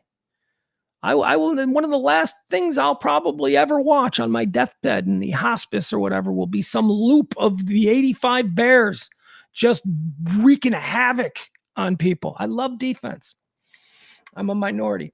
All right, let's move on. TikTok is also back in the news again. TikTok, yesterday I told you about how so the TikTok story has been evolving. So 2 nights ago, TikTok was banned or, whatever. They voted to stop TikTok, but as I told you, that's not going to happen. They got 9 months to divest. ByteDance, the parent company that owns TikTok, ByteDance has 9 months to divest themselves. Or if at the end of those 9 months, if they're working on something, then they'll get another extension. I think whatever it is, it's like a year. So it'll be a year from today or 2 days ago before you have to worry about going to TikTok and there being nothing there. So just stop it. TikTok's going to be around all summer. And at Christmas next year, I imagine. And then yesterday I told you the story about how the owner of ByteDance, the CEO or whatever, the Chinese businessman, he was very defiant. He was like, "We're not going anywhere." That's what he said yesterday. Well, here is today's big TikTok news. This comes straight from ByteDance, again, the parent company of TikTok. ByteDance prefers that TikTok shut down in the United States if all other legal options fail. So basically, instead of divesting themselves of TikTok and selling it to an American person or American company or something that, I don't know, passes muster in the Senate, they're okay because they look like us. So short of that happening, ByteDance is now saying, "Nah, we're just going to shutter it." What do you people? What do you think this is important to us? See, here's what I don't know if we understand. ByteDance is a massive company. They've got a shit ton of stuff. TikTok is just like one of their things. And TikTok in America is just a small part of that one of their things. TikTok will be fine everywhere else in the world. If we, because of our stupidity, want to, we're going to ban it because Chinese stuff, whatever. That's fine. So now the CEO's gone, fine, whatever. You guys just take it. Because divesting ByteDance divesting in TikTok and selling it to an American company would require almost without question, would require them to hand over the algorithm that drives TikTok and makes TikTok so bad. I've told you guys this a million times. TikTok, I think TikTok is cocaine. It is my same thing with cocaine. I tell a story about how, there was a couple of months back there 15 years ago where I was running around with some girls and stuff. And then all of a sudden I'm trying cocaine and all of a sudden I'm liking cocaine. I'm like, holy shit, cocaine is awesome. Cocaine. This is the greatest drug ever. I have never felt this amazing. Cocaine is the best. And that's why my next thought was, I can never do this again because I can totally see how this will ruin my life. That was my feelings on cocaine. Loved it. Dude, you want some cocaine? Oh, I really do. Here, dude, have some. Nah, can't. I just know I can't. That's what TikTok was to me. TikTok, the first time I tried TikTok, it was probably pooping or something. And I ended up spending like an hour in there. It is so addictive. It's that quick little brain rush. It's those endorphins of anticipation as you're scrolling up one thing to a next. It's only 8 seconds or whatever it is. It's a cute dog. No, boom. It's a hot chick. No, boom. It's a guy doing something funny. No, boom. That's the shit. That's the juice in your brain. That's the stuff. What do they call them? What is that? Endorphins? I don't know. What's the stuff that ecstasy taps into? You get to. That's what happens when you're scrolling TikTok. You're getting little microbursts of that, and we become addicted to it. It's why if I take TikTok into the bathroom, that's going to be a 2-hour shit. I'm going to be in there for 2 hours because it's just it's addictive. That's my problem with TikTok. You're telling me that TikTok needs to be banned because the Chinamen, they're going to get into your phones and they're going to find your bank account or whatever it is. I don't even know what the real reason we should be concerned about TikTok is because it's doing something to us. It's destroying our attention spans. It's good. It's like cocaine. It's fun. It's the best. Bad for us. We got to recognize we're bad. So that's my feeling on TikTok. Hong Kong TikTok owner ByteDance would prefer to shut down its loss-making app rather than sell it if the Chinese company exalts all legal options to fight legislation to ban the platform from app stores in the United States. The algorithms that TikTok relies on for its operations are deemed core to ByteDance's overall operations, which would make a sale of the app with algorithms included highly unlikely. All right, so you get it. So ByteDance has a million different sites, and they're all run on this same algorithm. The algorithm I just told you about, the one that makes me feel like TikTok is cocaine. They've done something. They've been able to get exactly what I'm interested in at that moment. That's the algorithm. That algorithm isn't just exclusive to TikTok. ByteDance uses that algorithm and everything else. So if they're going to divest themselves of TikTok, they are not going to include that algorithm that also runs all their other platforms. That makes sense to me. Now, here's what I would say. How magical is this algorithm? Don't we also have people who make algorithms? Can't we just make an American version of TikTok? I don't know, but there you have it. That's why they say ByteDance isn't going to divest. They're not going to sell TikTok to somebody and include the algorithm so that then this company can now go after all their other companies that also use this proprietary algorithm that they're so proud of. Let's see. Howard Stern interviewed Joe Biden today. That's something you're interested in, then go ahead, enjoy. I might listen to that. I might listen to Howard Stern with Joe Biden. That'd be interesting to hear. No, we're not going to do that. Weinstein. Yesterday I was telling you about Weinstein, Harvey Weinstein, right? So yesterday in New York City, an appeals court overturned the conviction of Harvey Weinstein, at least the New York rape charges. So Harvey Weinstein he was convicted in New York on these charges, and I believe it's 22 years that he was sentenced to there. Then immediately following that, he was also tried in Los Angeles for separate rape charges. He was convicted there, and he was given 16 years. The New York 22-year sentence, the New York conviction has been overturned. He's going to get a new trial on that. So what you would think is that he should be let out of jail. If you are in jail because of a conviction in a trial that has just been overturned on appeal, you shouldn't have to spend another night in jail because they're admitting, nope, something wasn't right here. Yeah, you're right, something's not right. I'm in jail. So I'm like, are they going to let Harvey Weinstein out of jail because of this? But no, you see, because he was also convicted in California on the 16-year charge, and they just never moved him out to California because New York had already had him on the 22-year charge. So, California's like, only the New York case has been overturned. So he's still in jail doing 16 years for the California thing. Just transfers over. Or is he? Okay, the news coming out today is very disturbing. It is very upsetting, and I'm going to sit here and tell you right now that I believe that Harvey Weinstein is going to be walking free among us this summer. I think that Harvey Weinstein might be on his big old yacht enjoying the south of France this summer. He's not going to be in jail. I think they're going to have to let him go, and here's why. The convictions that he suffered, weird way to put that, isn't it? He was convicted in California. He was convicted in California largely on the perception of the New York trial. And now that the New York trial has been deemed to have been a little bit winky with some evidence that was included that should never have legally been allowed to be included, that was the reason for the overturn. Now, because of that, and because of the influence that those things had on the trial in California, it brings whether or not the trial in California, if those charges should stand, they're going to let him walk. They're going to let him walk. They're going to do these trials again. He's going to be out of jail. Because you are absolutely right. I don't want to play all lawyery with you, but you're absolutely right. If I'm convicted in California based on the fact that I'd previously been convicted in New York, and a lot of the evidence that was used to convict me in New York was then used to support evidence in the California trial, you have to call that California trial bullshit just like you do the New York trial. Those jurors who convicted him in the California trial heard evidence from the New York trial that is now being overthrown and dismissed as not real. So these California oh my God, what a mess. I am really afraid that Harvey Weinstein's going to be out there raping again. It's probably been killing him all this time in prison, just watching the rise of Sidney Sweeney, knowing that he never even got to take a swing at that. Oh, that's the kind of thing that bugs a Harvey Weinstein. Let's see here.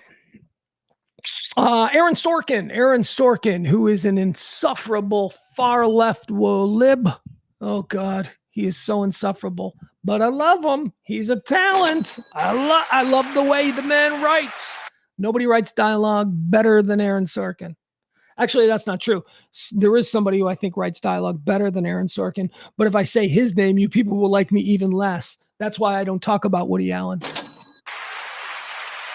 But Aaron Sorkin writes dialogue. He writes terrific dialogue.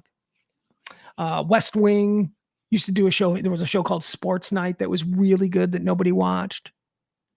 What else did he do? All the President's, not all the President's Men. What's the one? You Can't Handle the Truth, whatever that is. He wrote that. Sorkin's done a lot of stuff. Movies. Most recently on Netflix, he did the trial of the Chicago 7, which was about the 1968 Democratic National Convention and the trial of the hippies, Abby Hoffman, and all those people. Jerry Rubin. I'm just trying to think of some other names of those people. So that's sort of what he's been doing lately. He's been looking at he seems to be more interested in things that are based in reality and taking, his writing style and sort of giving us a history lesson. But again, he's Aaron Sorkin. He is unabashedly far left, and you're going to get a whole bunch of liberal stuff in there, but also great dialogue, just tremendous dialogue. So what's his latest project? His latest project is January 6th. That's right. Aaron Sorkin is now working on a movie that will depict the events leading up to January 6th, not so much the events that occurred there that we all watched with our jaws agape on that day. What day was it again? January 6th, of course. Except this is interesting because the crux of Aaron Sorkin's script that he's working on and the story that he wants to tell is the blame he is putting on Mark Zuckerberg for January 6th. Here is his headline for this. Aaron Sorkin reveals he blames Mark Zuckerberg for January 6th and is writing his next movie about it. Writer and director Aaron Sorkin accidentally revealed on the Town podcast that he's working on a movie about the lead up to the January 6th insurrection. Let's see here. Inevitably, Sorkin joined them live for a discussion of several topics, including news, media, politics, and inevitably, since one of Sorkin's greatest hits was The Social Network. That's right. He also did The Social Network. That was a good movie. About Mark Zuckerberg and the rise of Facebook, the current state of social media and its runaway stream of misinformation came up in the interview. Sorkin says, clearly, an effort is being made to not repeat the mistakes of 2016 and 2020, that you don't have to cover every move Trump makes, that you should fact check the statements that he's making. I appreciate that anytime there is a story about the 2020 election and Trump or a Trump acolyte saying that it was stolen, it was rigged, that, CNN isn't saying alleged. They're saying that's not true. That's a lie. It wasn't rigged. Sorkin, what you just saw me do was glance over the idea of Mark Zuckerberg. I don't want to go into this. He believes Mark Zuckerberg and the Facebook is the reason for people getting all ginned up, and I don't think he's wrong, and I don't know. I don't think he's right either because he's not somebody that I tend to agree with just, whatever Sorkin says. But on this particular case, I do think that there is some degree of culpability between. I would put more on Facebook than anyone else because doesn't it seem like it was everyone's crazy uncle who was out there on January 6th? It was everybody's family member who was no longer invited to Thanksgiving that showed up at January 6th. Those were the people. And those people are on Facebook. Those people, it's just how it is. Those people are on Facebook. They're not on Twitter. Some of them are, the younger ones are. January 6th. Look, we've never talked about it here on this show in the 2.5 years, but I will say what I always say about January 6th. I know what I fucking saw. All right, shut the fuck up. We're not going to discuss it. I know what I saw. Stop it. But I swear to God, never mind. I know what I saw. I don't know what the fuck you people saw. You didn't see the same thing I did. It was a mess. Those were bad people. Some bad people. Let's see here. What else do we have? Oh, Today in Rich People News, ladies and gentlemen. Let's do Today in Rich People News. We love this. This is where we like to shine a spotlight on some good things that are happening for the billionaire class. The 1%ers, oh, they have it rough, don't they? So every day we like to stop down and have a little conversation about shit that's going good for them.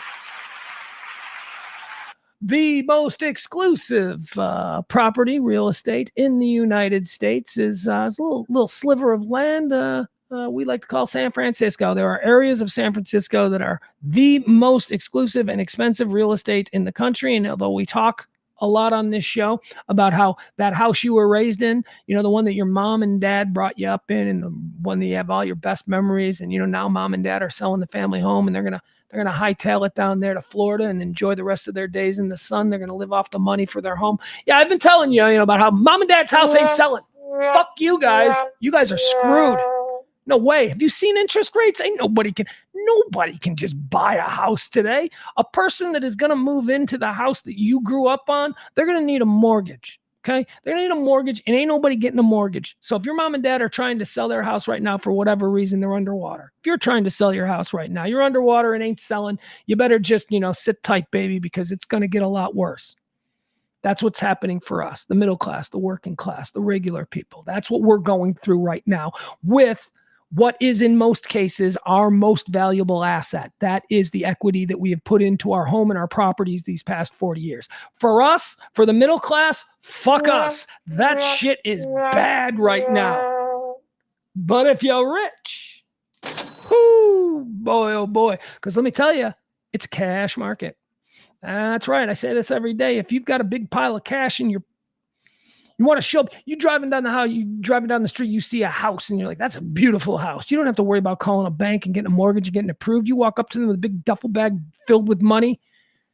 I want to buy your house. You buy for less because you're doing it with cash. That means mom and dad, they're getting screwed over a little bit. They're not making the same amount of money that they would have made on the house had it sold through traditional means with a mortgage. No, some rich dude dangled a duffel bag in front of you and said, no, it's 50 grand less than you were asking.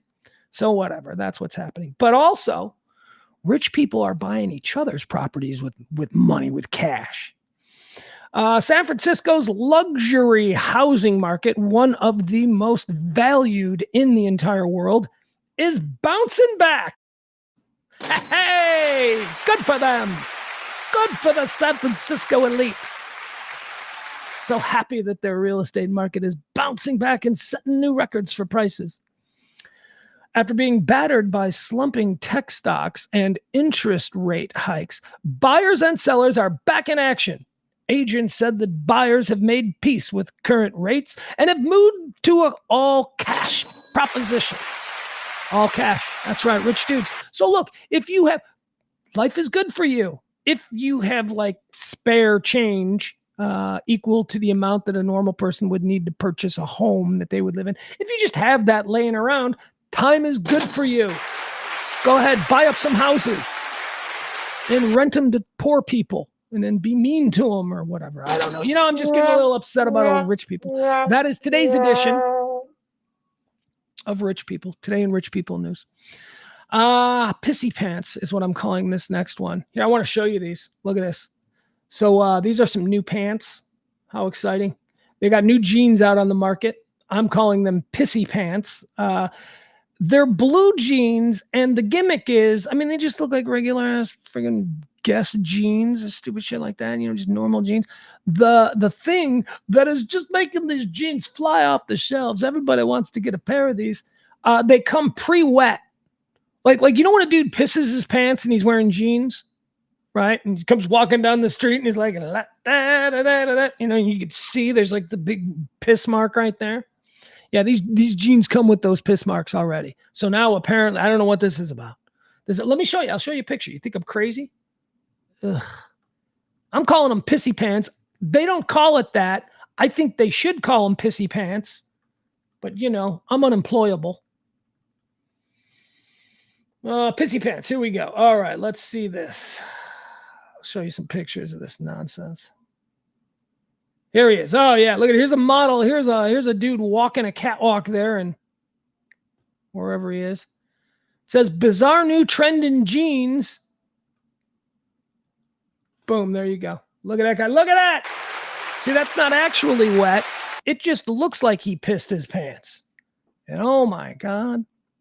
$24.99. These jeans cost $24.99. That's it. That's not bad, right? I don't know. I can't tell you the last time I bought jeans. I have jeans from like 10 years ago. I don't know what jeans cost. But there you go. Pissy pants. Hold on, are there any other good picks here? Yeah, there you go. There's a close-up. Sure. Because incontinence is sexy. There you go. That's Pissy Pants, the Pissy Pants story. Thank you, ladies and gentlemen. Some trouble in Austin. There's a story about Austin. Again, Austin is imploding as a market. If you move to Austin and you bought a property down there a couple of years ago when everybody was telling you to move to Austin and buy some property down there, yeah, you're regretting listening to them assholes, aren't you? I think you are. Austin's having some problems. I guess I never realized this, but the story that I read today sort of pitted Austin against Nashville as if they were just like natural rivals. And I'm like, Austin and Nashville are natural rivals. And I suppose if you look at, the role of Woody Nelson, I'm going to start checking into hotels under that name. That's who I'm going to be. My nom de plume is going to be Woody Nelson. Willie Nelson, right? He left Nashville in the 1970s, rejecting that Nashville sound, and he moved to Austin, Texas, and established what we now lovingly refer to as the outlaw scene. So I guess in that regard, Austin and Nashville are both music capitals, but with all due respect to one of my favorite cities in the world, Austin, Texas, you're not a music city on the level of Nashville. I'm sorry. I know you like to say, well, the live music capital. Yeah. Do you know how many record companies are actually in Nashville where they actually make careers in music? So it's not the same thing. It's like you want to go to a bar and see a really good band, you go to Austin, right? But I got to be honest with you, having spent some time in Nashville, what do you think is happening in Nashville too? I mean, so I don't think of Austin as much of a music city as Nashville. But anyway, that's why they're trying to draw this natural rivalry between the two. Here's what's happening. Everybody's leaving Austin and now going to Nashville. Everybody who moved to Austin a bunch of years ago are now finding that it's not so great. It's, well, here, I'll give you the story. Let's see what we have here. Just so it's just not me shitting on Nashville or shitting on Austin, as the case may be. I love Austin. It is legitimately, I tell everybody, if someone gave me a giant bag of money right now that I could live the rest of my life in, there would be two places that I would want to live, either Madison, Wisconsin or Austin, Texas. And I've spent a lot of time in both of those places, and they are the same place. They are the same place. The only difference is Madison, Wisconsin has 4 seasons. 4 seasons and way more lakes and water sports. And I know that, Austin, it's like, well, they got a lake and they got the river. Not like Wisconsin, dude. Wisconsin is nothing but lakes and rivers and all that. So, but they're very similar places. They both have incredible music scenes. I would give the edge in music scene to Austin over Madison, Wisconsin. But Madison, Wisconsin is, everybody from Steve Miller to Garbage, right? That's Madison. That's the Madison, Wisconsin music scene. And a whole lot in between. Anyway, I love both of those cities, so I'm not shitting on Austin. As a matter of fact, I would much rather live in Austin than Nashville. Oracle Corp. Here it is. This is the latest one. This was from yesterday. Oracle Corp is moving its headquarters out of the city of Austin. Tesla is pulling back after rapid expansion. And almost a quarter of commercial office space in the city is vacant. And nowhere in the country have residential real estate prices fallen further than in Austin, Texas. So, story goes on to talk about how a lot of people, especially these companies, Oracle is relocating from Austin to Nashville, and then it tries to draw these Austin and Nashville are rivals. And I'm like, are they really? I don't know. Here's where Austin wins. Austin is cool. Nashville isn't. Nashville is a nice city, and it's a fun city, and it's got all the things that you need to spend a good weekend in the city, but it's not cool. Nashville isn't cool. Memphis is cool. Memphis just on the other side of the state. Nashville, not cool. Nashville is like Disneyland, right? Nashville is Disneyland. It's not cool. It's nice, and you can do whatever you need, but it's not cool. I don't know what's cool. I don't know what's cool. Memphis is cool. Austin is cool. Nashville is corporate. Nashville is generic. Nashville is, all in.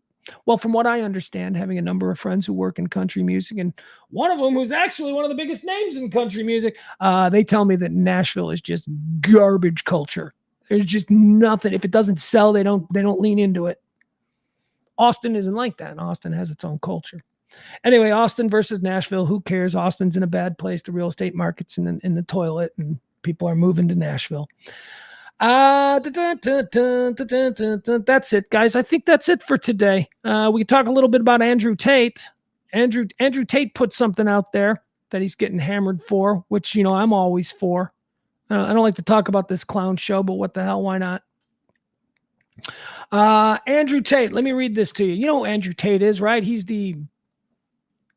I don't know what he is. He is an internet personality who, I guess we're all supposed to pretend that he had a career before. He was like a real famous MMA fighter. No, he wasn't. No, he wasn't. No, he wasn't. He was a kickboxer. But that isn't MMA. That isn't UFC. He was a kickboxer. And by the way, when you are a kickboxer in a world, he was a 5-time world champion. Do you know how many belts there are in kickboxing? Nobody knows who the actual world champion is because there's 50 guys walking around going, I'm the world champion of kickboxing.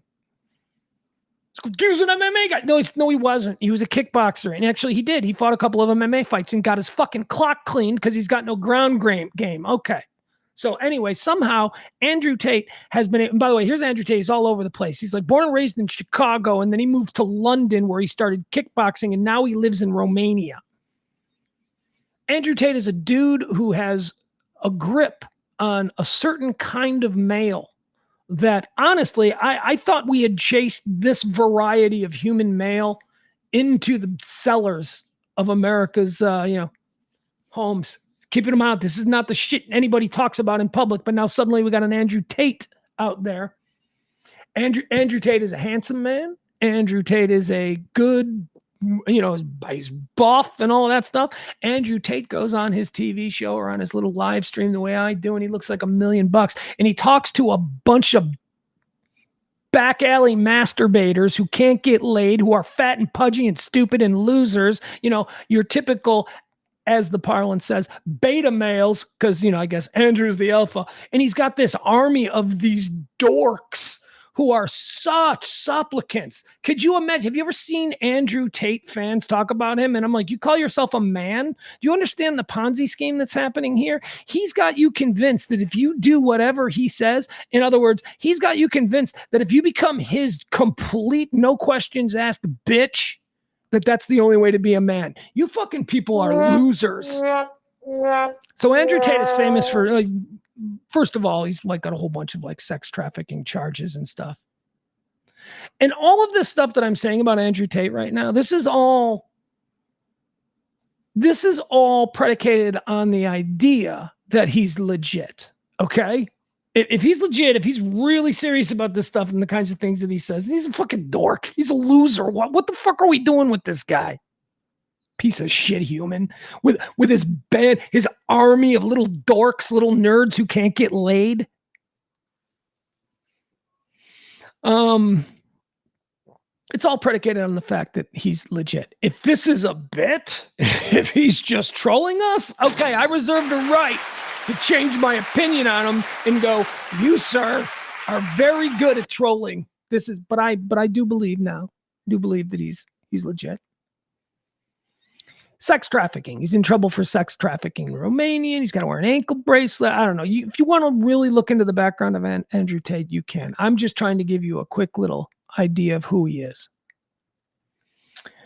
Because he's being he's in the news, and not for his myriad of real sketchy ass crimes, but he's in the news for a tweet that he put out, or a Instagram, or I don't know. He's banned from so many platforms. I have absolutely no idea where this is from, but self-proclaimed misogynist influencer Andrew Tate has been ruthlessly mocked online after claiming it's gay for men to have sex with women for pleasure. The 37-year-old, who is currently detained in Romania awaiting criminal trial on rape and human trafficking charges, insisted on a post on X. Oh, of course, he's back on X. Of course, because he's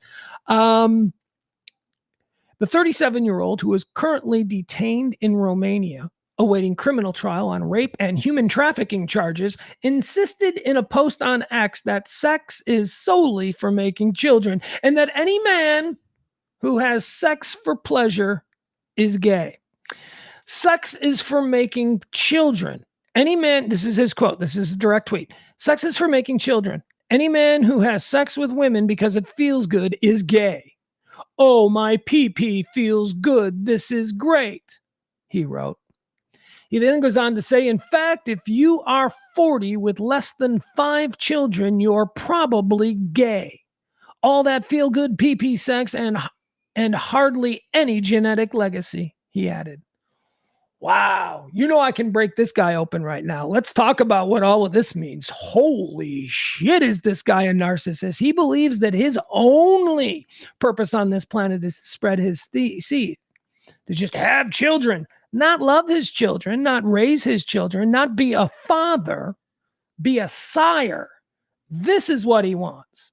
And how do I know that this is what he wants? Because he claims to have 20 children. 20 children with almost as many women. That's what he says. He's like, I've got 20 children with 15. He's basically got the family life of, Sean Kemp in 1992. This fucking guy. I mean, I'm serious. I mean, what is going on here? I mean, first of all, I don't even know how to begin with any dude who has sex with a woman for pleasure is gay. I don't know how to attack that segment because it's complete. It's like anybody who is in the shower is dry, right? Doesn't make sense. If you're having sex with a woman, if you're a male and you're having sex with a woman and it's giving you pleasure, that means you're heterosexual. It doesn't mean you're gay. In fact, being gay is the direct opposite. If you were having sex with a woman and it gave you no pleasure, then you might be able to say, yeah, that dude's gay. So what the fuck is he doing? This is like this mastermind fucking that's going on with these people. And there are too many of you, too many of your little brothers, hell, maybe it's your older brothers, too many people out there going, yeah, Andrew Tate, I like him, Andrew Tate. Fuck, man. Nothing says we are doomed as a species quite like a dude like Andrew Tate having a following, saying dumb shit like that. But by the way, he knows, he's smart enough to understand that he can say shit like that to his audience because you know what? His audience ain't getting laid anyway. What he is actually doing is a really interesting thing. He is indemnifying his unfuckable audience who can't get laid to save their life. He is indemnifying his unfuckable audience with the ability to say, oh, it's not that I can't get laid. It's just that anybody who gets laid for president is gay. See what I mean? See what he's doing? So I don't know what's happening here with Andrew Tate. I know that he's a monster, but I don't know if he's doing a bit. I can tell you that right there, when you say something like that, knowing who his target audience is, again, a bunch of fat, pimply-faced virgins, and they all hate women because women won't talk to them because they're creepy and ugly and weird. And so now they look at this guy. Oh, he's got it. Look at him. He seems to have it all together. And now they're all listening to him. And he says some stupid shit like that. Only people who have sex, if you're having sex with women for pleasure, you're gay. Andrew, do you know what gay is? It doesn't seem like you do, you fucking idiot. All right, there you go. All right, that's the Andrew Tate story. So let's, I'll show you one last thing. This is one last thing that I'll show you, and this will be the end of the show. I want to show you this just because there is an interesting conversation to be had here. A very uncomfortable. I call this the what the hell couple, okay? So let me show you. This is going around a TikTok thing. Okay, let me show you this. You may have seen, if you follow me on Twitter, and I call it Twitter because I'm not an Andrew Tate type dick. Follow me on Twitter, Pugs Moran. Actually, just go to Google and put Pugs Moran. You'll see my Twitter. You'll see my Facebook. But I've already shown this. Like I shared this yesterday, last night, maybe the night before on Twitter. And it got such a crazy response that I just wanted to show it to you. Okay, I call this the what the hell couple. Okay, here you go. Do you see these two? Look at these two. It's a nice young couple. Look at her, man. Here's what I like about her, man. She's got, I love that thing, like when a girl just wears your big oversized shirt and that's all she's got on, and she's just like walking around your place, and she's got like her white business. I just think that's a hot thing. I think it's maybe an 80s thing, but still a hot thing. Look at her, that's what she's got.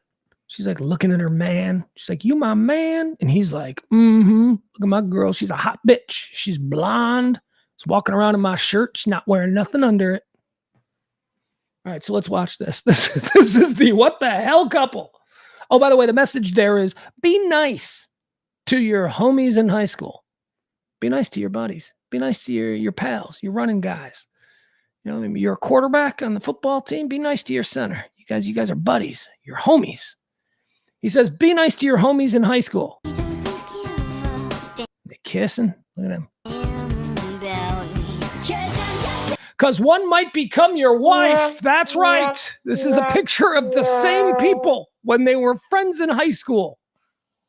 I'm guessing that the girl is I don't know who this is. How would I describe this? It looks like a little Arabian boy. I don't know. How would I describe? There looks to be a little boy, and then this dude looks like they were buddies back there in high school. And now that's what they look like now. So there you go. Be nice to your friends in high school. There you are. There they are in high school. There they are now. High school. Now. High school. Just a couple of dudes playing Dungeons and Dragons. Now they're fully grown adults, and he's dragging her dungeon. There. I don't know what the fuck to make of that, folks. I was just fascinated by that. I don't even know if that's real. That might not even be real. That might just be something designed to blow our minds on Twitter or TikTok. But you understand the premise here. These two are buddies in high school, like your best buddy. Think about your best buddy in high school. Now, thinking about your best buddy in high school transitioning to a woman and then you guys hooking up and getting married. I'm sorry. That's too much. That is a bridge too far, my people. All right, what's going on here, Mr. Invisible? We've got a number of people who are in the chat room. We got some phony balonies in the chat room. Is that what we're dealing with here? Is that like people crashing our chat room? I guess that's a sign that maybe the chat room is growing. If you start getting people, I don't know. All right, I think that's going to be it. There was another story about a UFO sighting at LaGuardia Airport in New York, but I don't have the energy for it. I've already done 4 hours almost. We're going to call it 4 hours. Thank you. 4 hours. 4 hours of nonstop extemporaneous conversation. Now, of course, the first hour or so was just nothing about the story that we heard concerning the Freak 97.1, which was an incredible radio station, and a lot of really good people have lost their jobs today, and keep a good thought for them, because that's never a fun thing, and this business is absolutely brutal. And I don't know if there's anything more. I will be sharing with you, these people wherever you can find them. Like, if they start, where Ben and Skin going to go, where are they streaming at? We'll make sure that we keep on top of all of that stuff. I would say don't abandon the Freak page. Like, make sure you get on that page and make sure you keep it vibrant. That'll be a way for them to all contact you and stay in touch with you, in a way for you to stay informed as to whatever the next thing is. If there is a next thing, which I think that most of us hope that there is. Honestly, I just want to say this, and I mean this. I've said this a couple of times, and I hope it didn't ring hollow, but I really liked listening to the Downbeat. I really enjoyed that vibe on that morning show. It was original. It was unique. It wasn't like, when I do mornings, it's more, hey, everybody, how you doing? Welcome to the morning show. Let's do the blah, blah, blah. You know what I mean? It's more like that. They were doing something new. They had a completely different thing. It was good. And I just can't believe I'm not going to be able to, it's like, it sucks. That sucks. All right. Once again, I will remind you this show runs on your tapes. If you do appreciate this kind of talk radio that doesn't rely on how you voted, we don't do the crazy right. We don't do the crazy left. We're a show for everybody in the middle. Like I say, if you've never been kicked off an airplane, this is the show for you. If you've never gotten into a fist fight in the middle of a Target store, this is the show for you. If you are still invited to your family's holiday dinners, this is the show for you. We do it every Monday through Friday at 12 noon. It is hot topics, current events driven conversation talk the way terrestrial radio will not allow. I appreciate you. I love you. I look forward to talking to you tomorrow. If you haven't already, like, follow, subscribe, do all of those things. The other thing here is, of course, if there is big breaking news or anything else that happens throughout the course of this day, if you are liking, following, and subscribing, then you will know we go live. We go live and we follow it as it happens. So that's what we do here. We like to hang out. We've been doing it every day since 2021, 2.5 going on 3 years now, every Monday through Friday, the High Noon Rant with me, Pugs Moran, on the RadioMisfits.com, Radio Misfits podcast and live streaming network. Oh boy, this was a long stream of consciousness. I cannot wait to not have to talk anymore.